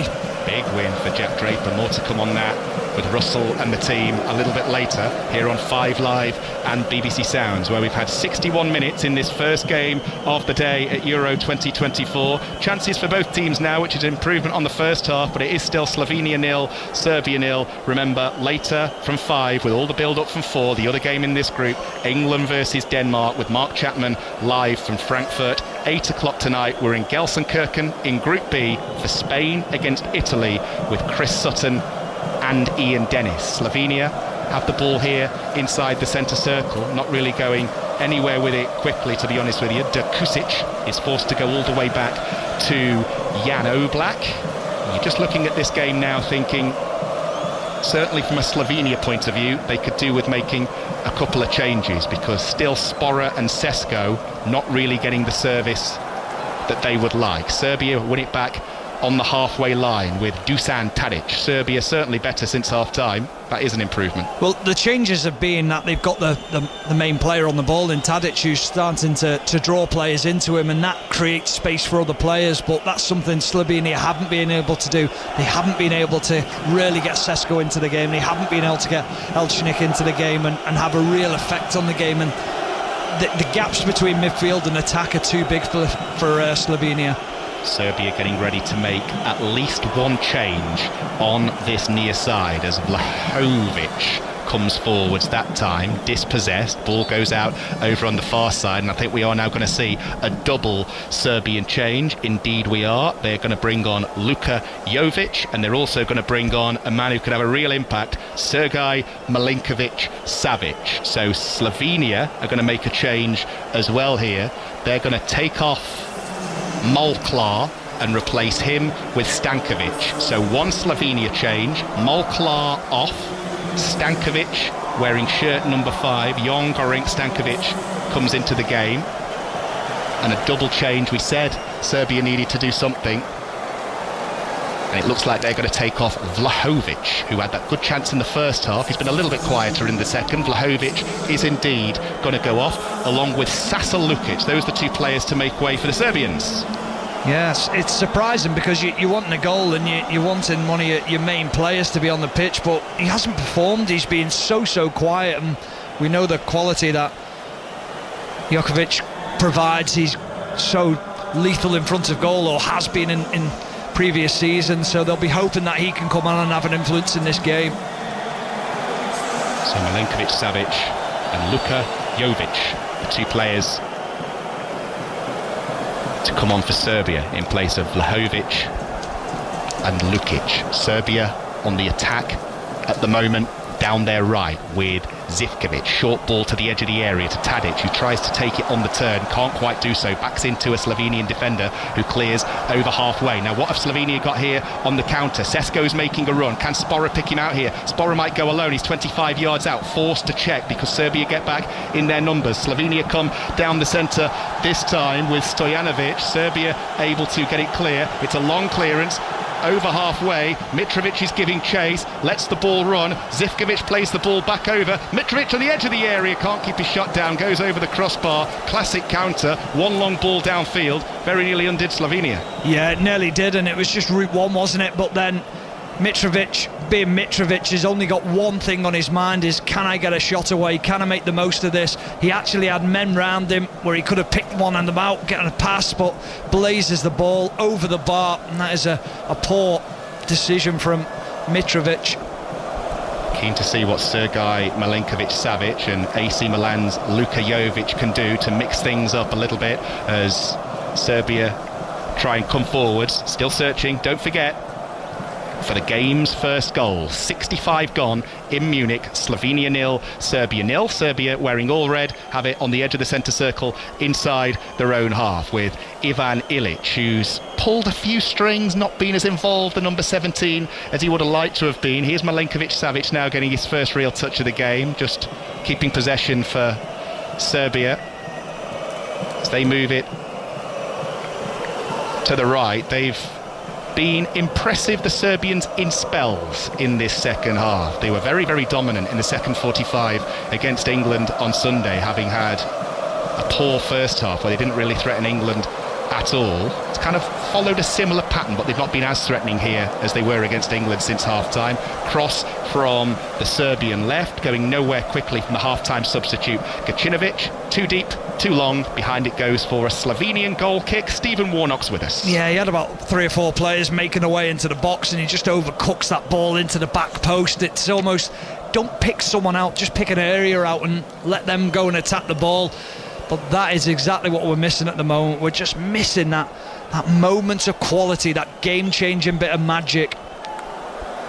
3 games tomorrow, by the way. 3 games a day, coming thick and fast at the moment. Every single one of them on 5 Live and BBC Sound. Slovakia, Ukraine, Poland, Austria, and the Netherlands against France. As Stojanovic comes forwards here, right side of the penalty area, looks at the referee wanting a penalty. It was a good run from Stojanovic. He basically went from the edge of the centre circle into the area right side. He'd gone a little bit wide. It looked like he was waiting for a nudge. Got one from Pavlovic, but looking at the replay, not much in that really, Stephen. No, just shoulder to shoulder. Really strong defending. Stojanovic is basically running out of steam, and he's running out of a little bit of energy. Defender comes across, shoulder to shoulder. Great defending. Just strong from the RB Salzburg man, Strahina Pavlovic. Nothing more. Goal kick to be taken by Rajkovic. Midway point of the second half. A quarter of this game to go. Slovenia 0, Serbia 0. At the moment, that commentator's curse that had come out within the first half of there being no 0-0 so far at Euro 2024 still stands. Much to Stephen Warnock's delight, but dismay at the same time. Dismayed that it is a 0-0, but delighted that I've made a bit of a wally of myself.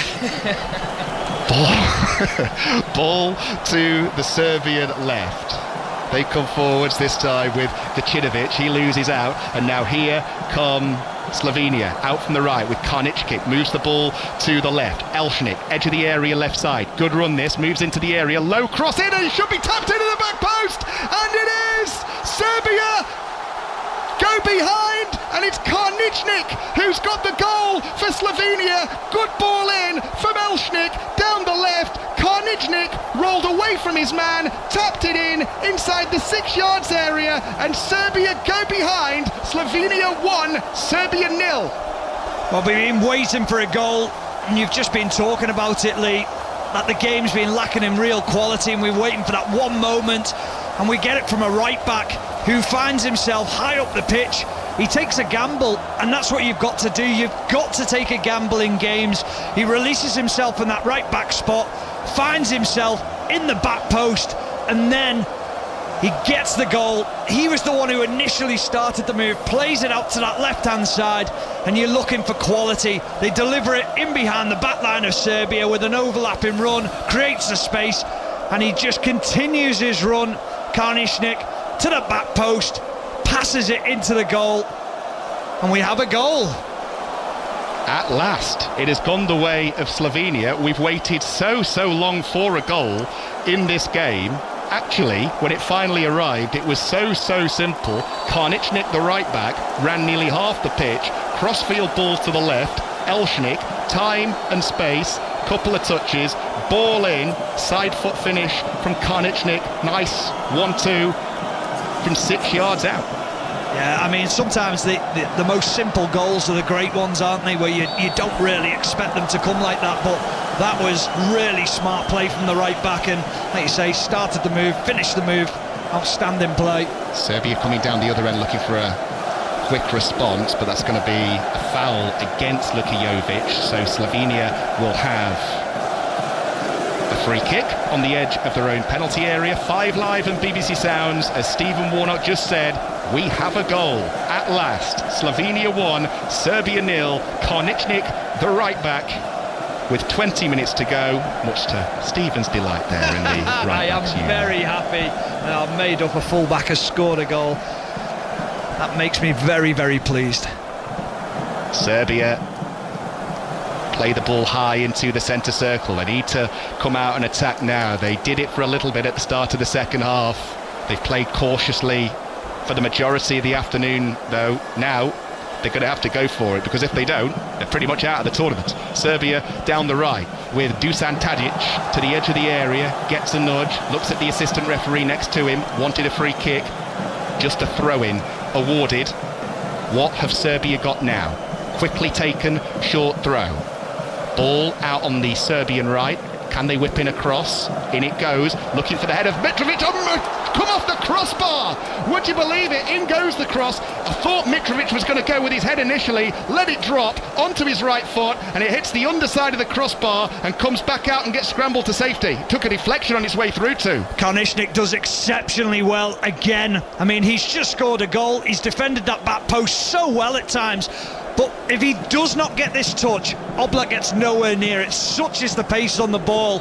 Strikes it as it comes into that 6-yard box with his right foot. It ricochets off Karnišnik, who gets a block onto it. That is a huge moment.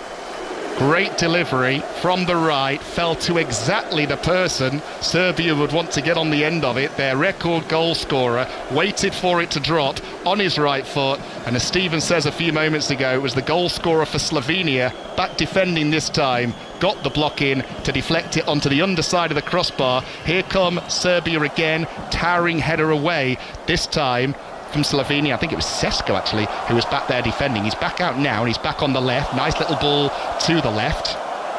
Serbia should win it back on halfway, and they do. It's an open game now, Stephen, very much so. Yeah, he looks absolutely dead on his feet. Sesko, he's really struggling to move at the moment. He's asked a lot of his from his team to do more, but he looks like he's struggling out there. Will he get replaced momentarily as they possibly look to tighten things up? Here comes Spora for Slovenia, gets dispossessed inside the centre circle, and Serbia will have it back with Ivan Ilic. Ball to the right where Serbia still have possession. Here's Dusan Tadic, and now Ilic again moves the ball into the midfield. Serbia continuing to press. They move the ball to the left this time to Gacinovic, runs into Slovenian-style traffic. Good challenge going in by Petar Stojanovic. They've been impressive for large parts of this game, Slovenia, with their organisation nearly undone there, but the fans having a party in Munich. Yeah, I mean, when you look back on the game, Serbia will look at it and think, Oblak's made a few outstanding saves. There's been moments of last-moment defending. But Serbia ball in from the left. They've done well. Away. Yeah, ball put in that time by Pavlovic. Serbia have it back in their midfield area with Veljkovic. In goes the cross, cleared away, brought down by Sesko. A little bit of a shuffle, and Cherin will come away with it. He gets dispossessed, and now it's back with Serbia down the right. Again, Slovenia with the answers defensively. Serbia have it back in the midfield, midway inside the Slovenia half. Tadic comes forwards, gets his legs taken, gets back up though, and the referee rightly waited to see if Tadic had an advantage. He didn't, so play gets pulled back, and it's going to be a Serbian free kick to the right of centre, 25 yards out. Yeah, really good decision from the referee, because there was a couple of swipes at Tadic. He rode the first one, made sure he got up from Cherin, then he gets clattered again, and the referee decides to go back from the foul from Cherin, make sure that he gives Tadic an opportunity. But what would you say this is, Lee? Roll about 30 yards out. Now it's been spotted up by Tadic. It's further back than 25, isn't it? It's closer to 30 yards from goal, inside right. He's standing over it at the moment, hands on hips with his left foot, as Oblak, the Slovenian number one, Atletico Madrid number one, organises all of the defenders in front of him. We have got just under 15 minutes to go in this game. Slovenia 1, Serbia 0. Tadic chips the ball in the end, looking for a Serbian head. In the end, does find one, but it gets headed behind, and it is a goal kick. It was Milinkovic-Savic who got the header in, but it's off target. Yeah, and he had Oblak scrambling across the goal. He was running, scurrying to his left-hand side, worrying that it might just drop in past the post, but luckily for him it didn't. But that was a lovely little floated ball in from Tadic, and there is Sesko leaving the pitch. I said he was tired, Lee. You could just see he had nothing in his legs to sprint. Sesko coming off. The two players who are going to come in here, Benjamin Verbic and Jan Vepertnik. Stojanovic and Sesko, the two to make way. I'll tell you what, I think Stojanovic down the right for Slovenia has been absolutely superb for large parts of this game, just ahead of the man who got the goal, Karnišnik, at right back. Yeah, you need that help, don't you, as a right back, and as a full back you want your winger to do some of the work for you, and he's doubled up extremely well, so he's done his job in this afternoon. Here comes Slovenia on the attack, down their left this time. Verbic, who's just come on, is screaming for it at the back post. Brings it down as well, Verbic. Sends in a cross, looking for 2-0, but goalkeeper Rajkovic is able to fly sideways and make the claim. That's what you want to do if you come on as a substitute. Get involved straight away, as Verbic did at the back post. Yeah, he just looked a little bit rusty as he came on, didn't he? It came to him probably a little bit too soon, but lovely switch of play by Konishnik to the left-hand side, and then he found Verbic at the back post and he pulls it down beautifully, but then a simple pass into the goalkeeper's hands. Poor play.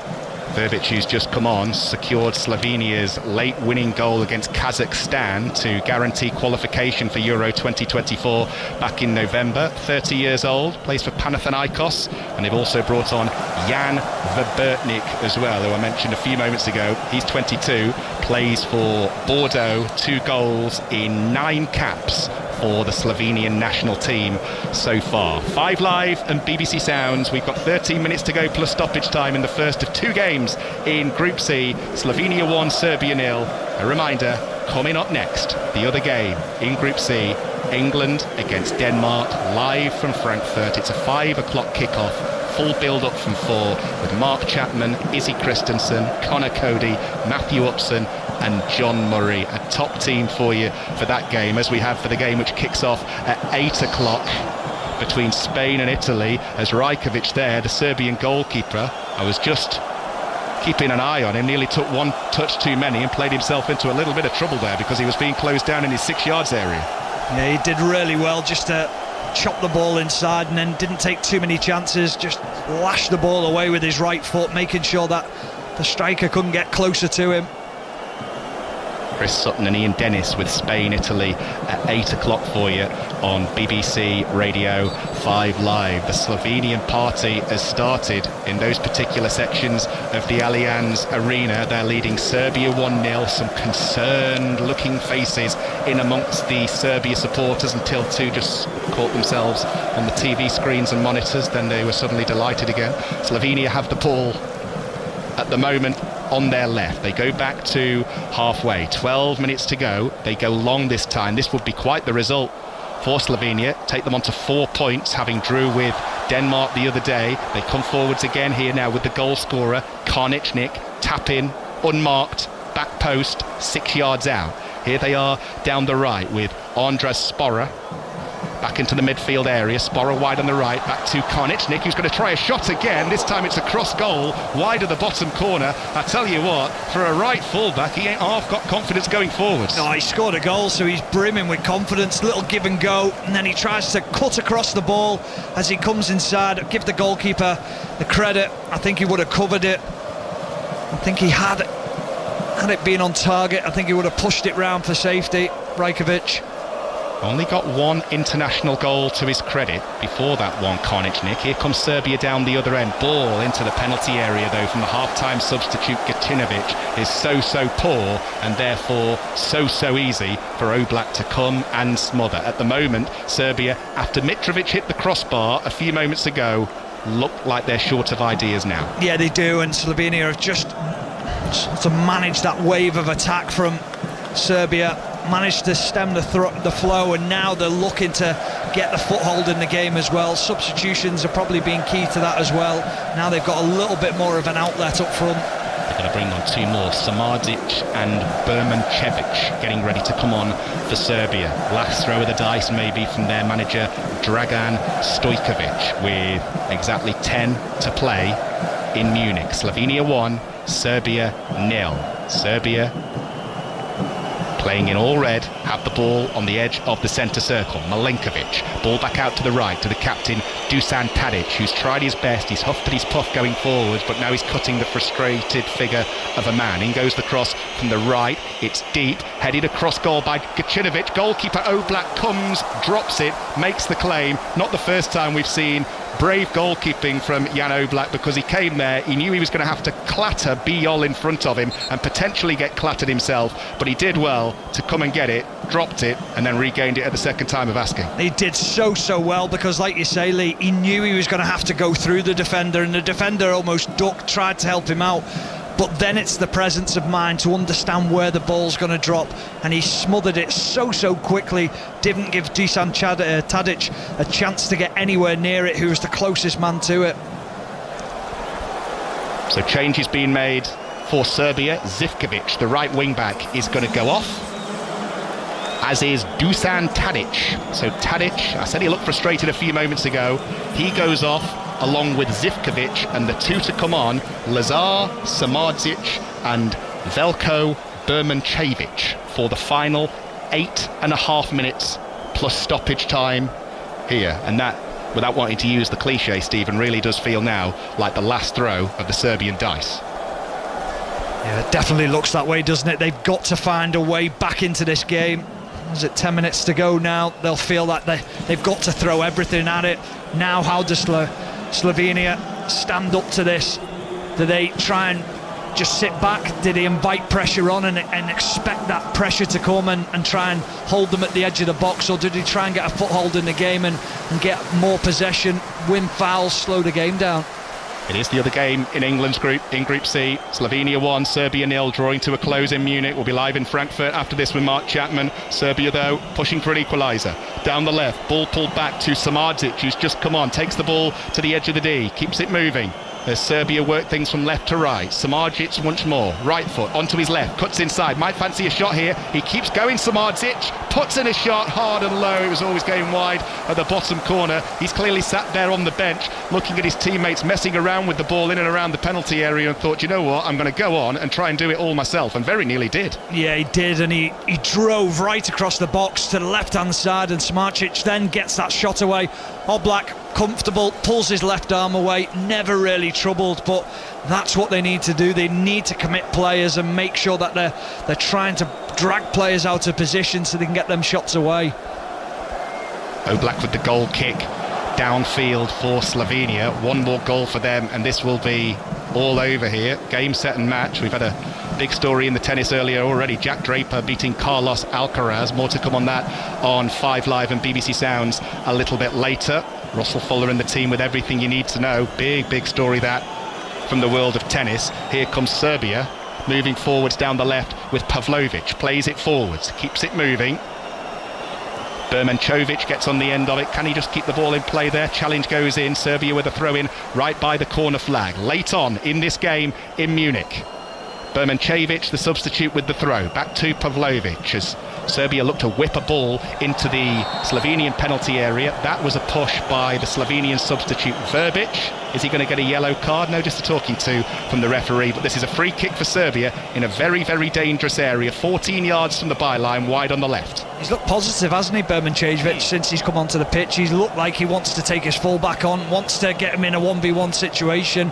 This time it's the winger who comes back, Verbic, who just gives him a little bit of a shove in the back, but this is a good position for Serbia.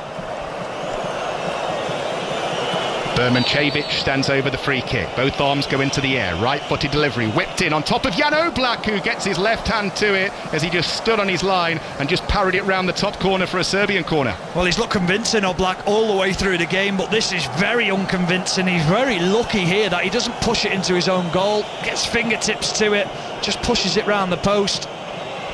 Initially he was so casual, I thought he knew exactly what he was doing, but then looking at the replay as he just stepped back onto his line, it was literally the definition of a flap as Bermancevic gets ready to whip in the corner over on the far side. Serbia with 5 minutes to go to try and rescue something here. Corner whipped in towards the near post, put behind for another one, which will be Serbia's 5th of the second half. Verbotnik, the substitute, doing well defensively that time for Slovenia. The 6 yards area in front of Jan Oblak is absolutely packed. There are 6 Serbia players in there, as many Slovenian defenders therefore too. He's very calm, isn't he? When you look at Oblak, he's very relaxed about the situation. In goes the corner, hit with more height this time towards the back post. Good punch away through a crowd by Oblak. Shot comes back in from Serbia. And again, Slovenia have the answers defensively. Serbia wide on the right, whipped cross in. Again, it's headed away as Slovenia defend well, as Serbia try and turn things up a few notches in the final 4 minutes plus stoppage time. Yeah, Stankovic did so well. He read the shot, but here's Serbia. Serbia down the left with Ilic. In goes across, that time frustratingly from a Serbian point of view, way too deep when he got into a really promising position. Yeah, and Luka Jovic was in the middle waiting for that cross, and he sort of throws his arms up in disgust because he knows the ball was overhit, the quality wasn't there. It's disappointing. I mean, we gave Oblak a little bit of stick for that flap around the top corner a few seconds ago. For the most part, as you'd expect, the Slovenia goalkeeper has been absolutely excellent. Yeah, he's so relaxed in situations from corners. Often you see goalkeepers pushing defenders out the way and attacking players, wanting to create more space around them. He doesn't give that off at all. He's so relaxed in that situation.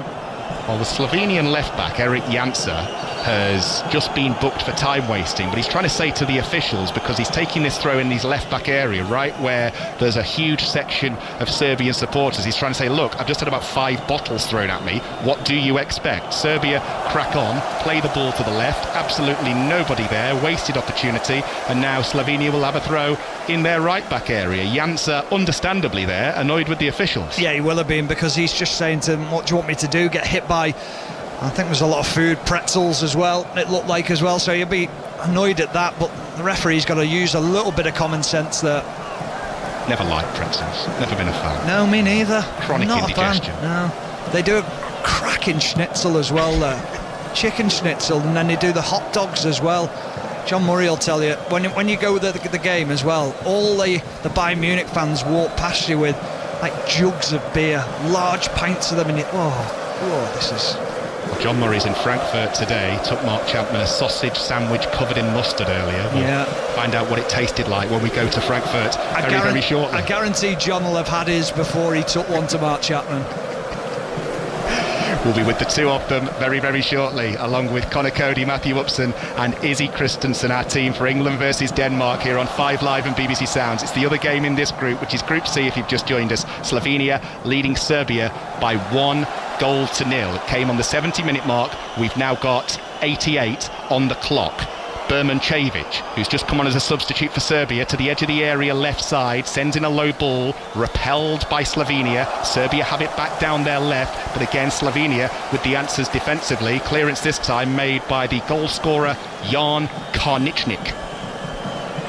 Serbia on the attack once more. Berman Cevic is out there on the left, receives the ball now on his right foot. In goes the cross towards Oblak's near post. For a second I thought it might catch the goalkeeper off guard slightly, but there wasn't enough pace on it. No, there wasn't at all, but you've got to get a striker across the near post. It's not the worst ball, it's not the greatest of balls, but try and make it into a good ball. He's been lively, as I said before, Berman Cevic, when he's come onto the pitch. Need to get him on the ball in 1v1 situations as much as they can. Lots of shirts off in amongst the Slovenian supporters. The party started when they took the lead. It's not stopped since, and it will carry on long into the night if the scoreline stays as it is in Munich. Slovenia 1, Serbia 0. England, Denmark to come after this, and then it's Spain, Italy later. Slovenia getting ready to bring on David Brekalo as Mitrovic comes forwards for Serbia, takes the ball to the edge of the area and wins his side a corner. Final minute of the game, Serbia need to make this count. Yeah, they do, and they need to concentrate. They need to make sure that the quality comes in from Berman Cevic. Now they need a hero. They need someone to get on the end of this and give themselves a chance. Berman Cevic walks away from it, actually, surprisingly. He's just getting ready to take it, wasn't he, with his headband on, the substitute. It was going to be an in-swinger from the right. Instead, Samardzic, with his left foot, is going to take an away swinger instead from the left, In goes the corner, flicked header away by Slovenia, falls for Ilic for Serbia, wide on the right this time, ball forwards down the right, and two of his teammates throw their hands up in the air as if to say, what was that? Because there was nobody ahead of Ilic, the Torino man who's been in and out of this game. 5 minutes to be added on at the end of the 90 here as Slovenia get ready to bring on Brekalo. Really poor play from Serbia. I was really surprised at taking an out-swinging corner. Swing it on top of the goalkeeper. If you've got that many players around him, then you've got to put the ball into that area and cause as much chaos as you can. Serbia with the ball over on the far side, their right. Could murder a chicken schnitzel now, got me right in the mood, honestly. They are Schnitzel, great as well. or a hot dog. murderer. I'm going to try and get one before I watch England versus Denmark a little bit later. It's Elshnik in the midfield who makes way for Brekalo for Slovenia for the final few minutes. So Brekalo on as Serbia come down their right. In goes the cross towards the penalty spot. Slovenia win the header, head the ball to the edge of the penalty area. Serbia try and send it back forwards, battle for it. Slovenia come away with the ball down the right. We've had one of those additional 5 minutes. That's surely a push. Yes, it is. Free kick to Serbia, won by Luka Jovic. Little bit of afters there. Jovic is going to get a yellow card for his reaction to being fouled, but Serbia will look to come forwards again straight away. Yeah, he does well there, Luka Jovic. He makes sure that he gets his body in between the ball and the man, tiniest of shoves, and he knows he can go down and win that free kick.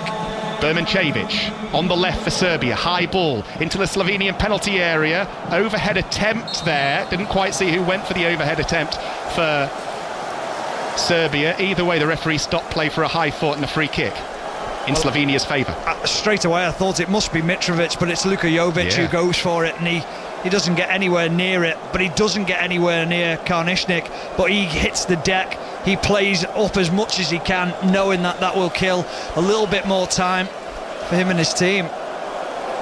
Big fan of him, aren't you, the right back who scored the goal? I like him. Yeah, I do. I think he's had a really positive display. I think he's been great at defending that back post, but also on the ball he's been really good as well, really positive. But he's very unconventional for a fullback in the modern day, because he's probably around about 6'1", 6'2", so he's more of the size of a centre half.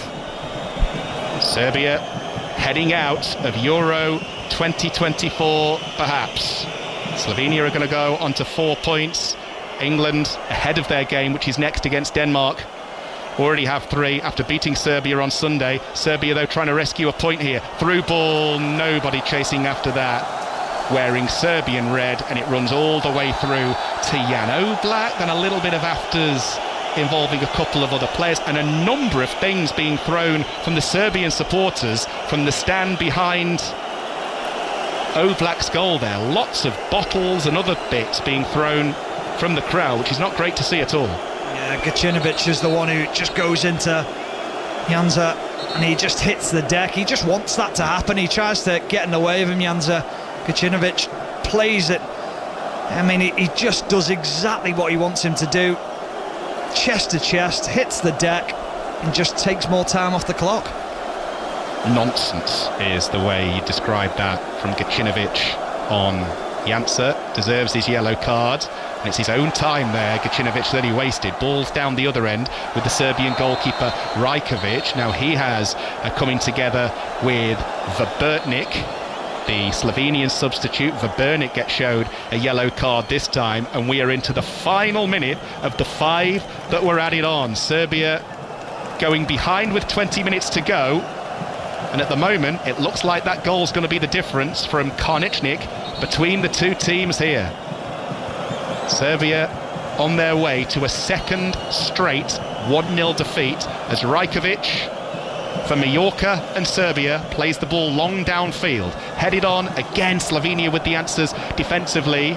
Serbia back inside the centre circle, high ball forwards, looking for Mitrovic, who's on the edge of the penalty area. He's got it now, Mitrovic, works the ball to the right, 30 seconds to go. Slovenia with a long clearance again down their left, dying seconds at the Allianz Arena in Munich. Serbia have the ball back on the halfway line with Veljkovic.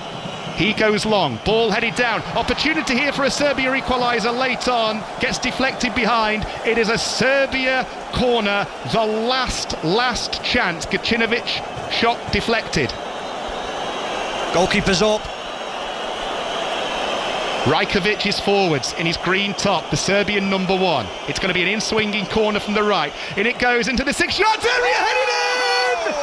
And would you believe it?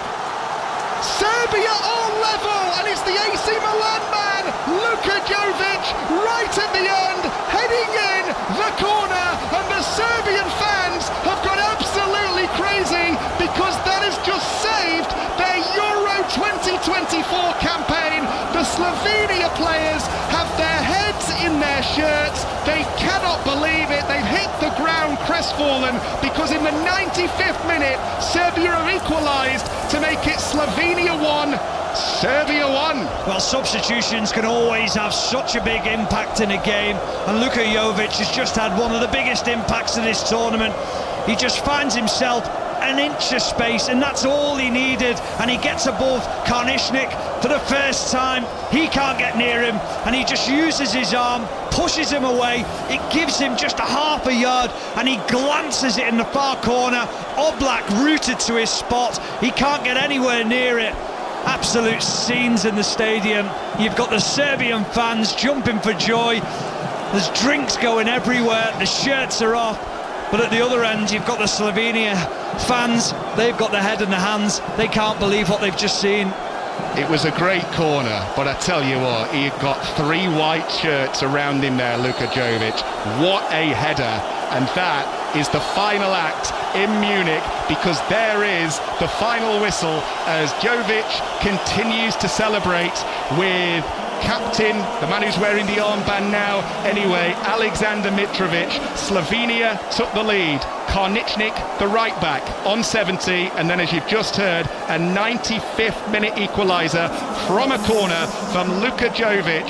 1-1 it's ended in the first of 2 games in Group C. Stephen Warnock, what a second half. Oh yeah, terrible first half. It wasn't one for the football enthusiast, but the second half we saw a complete turnaround. We saw teams trying to have a go for it. Slovenia put themselves in front. They managed the game, what it seemed to be so well. But the game of football is so cruel at times, and late on, Serbia threw everything they had at it, and that one moment of quality from a corner, the quality of the set piece, that's into the box, and then Luka Jovic, he does what he does best, and he's so clinical from, 6-7 yards out with that header into the bottom corner, and it's just given an incredible finale to this game.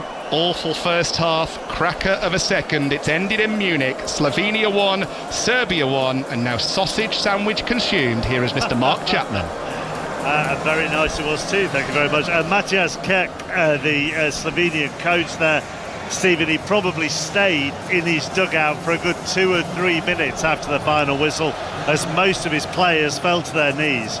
Yeah, I mean, so difficult to take, isn't it? Because I thought Slovenia were good enough for the victory. I thought they'd done well. I thought they'd defended extremely well. Everything that was getting thrown into the penalty area, I thought the 2 centre-halves dealt with extremely well. Oblak had an outstanding game, as we saw, and with some of the saves that he made. But then, so late on, it's so cruel football. It's a great way to draw. It's a horrible way to draw for the opposition, for Slovenia. They'll look at that and just say that was a big opportunity wasted. It's a good header though, isn't it? I mean, as you say, he's being held by a Slovenian defender. There's a real tussle there, and he doesn't even get off the ground or power it, but he guides it brilliantly. Yeah, he uses his arms so well. Karnišnik is trying to get close to him. He feels like he can get closer, but such is the strength from Luka Jovic, and using that arm to keep him at arm's length, it just creates half a yard, and he just knows then, I can just guide this, I can just keep my concentration on it because I know exactly where the defender is. He can't get close enough to win that header. It's really good centre-forward play.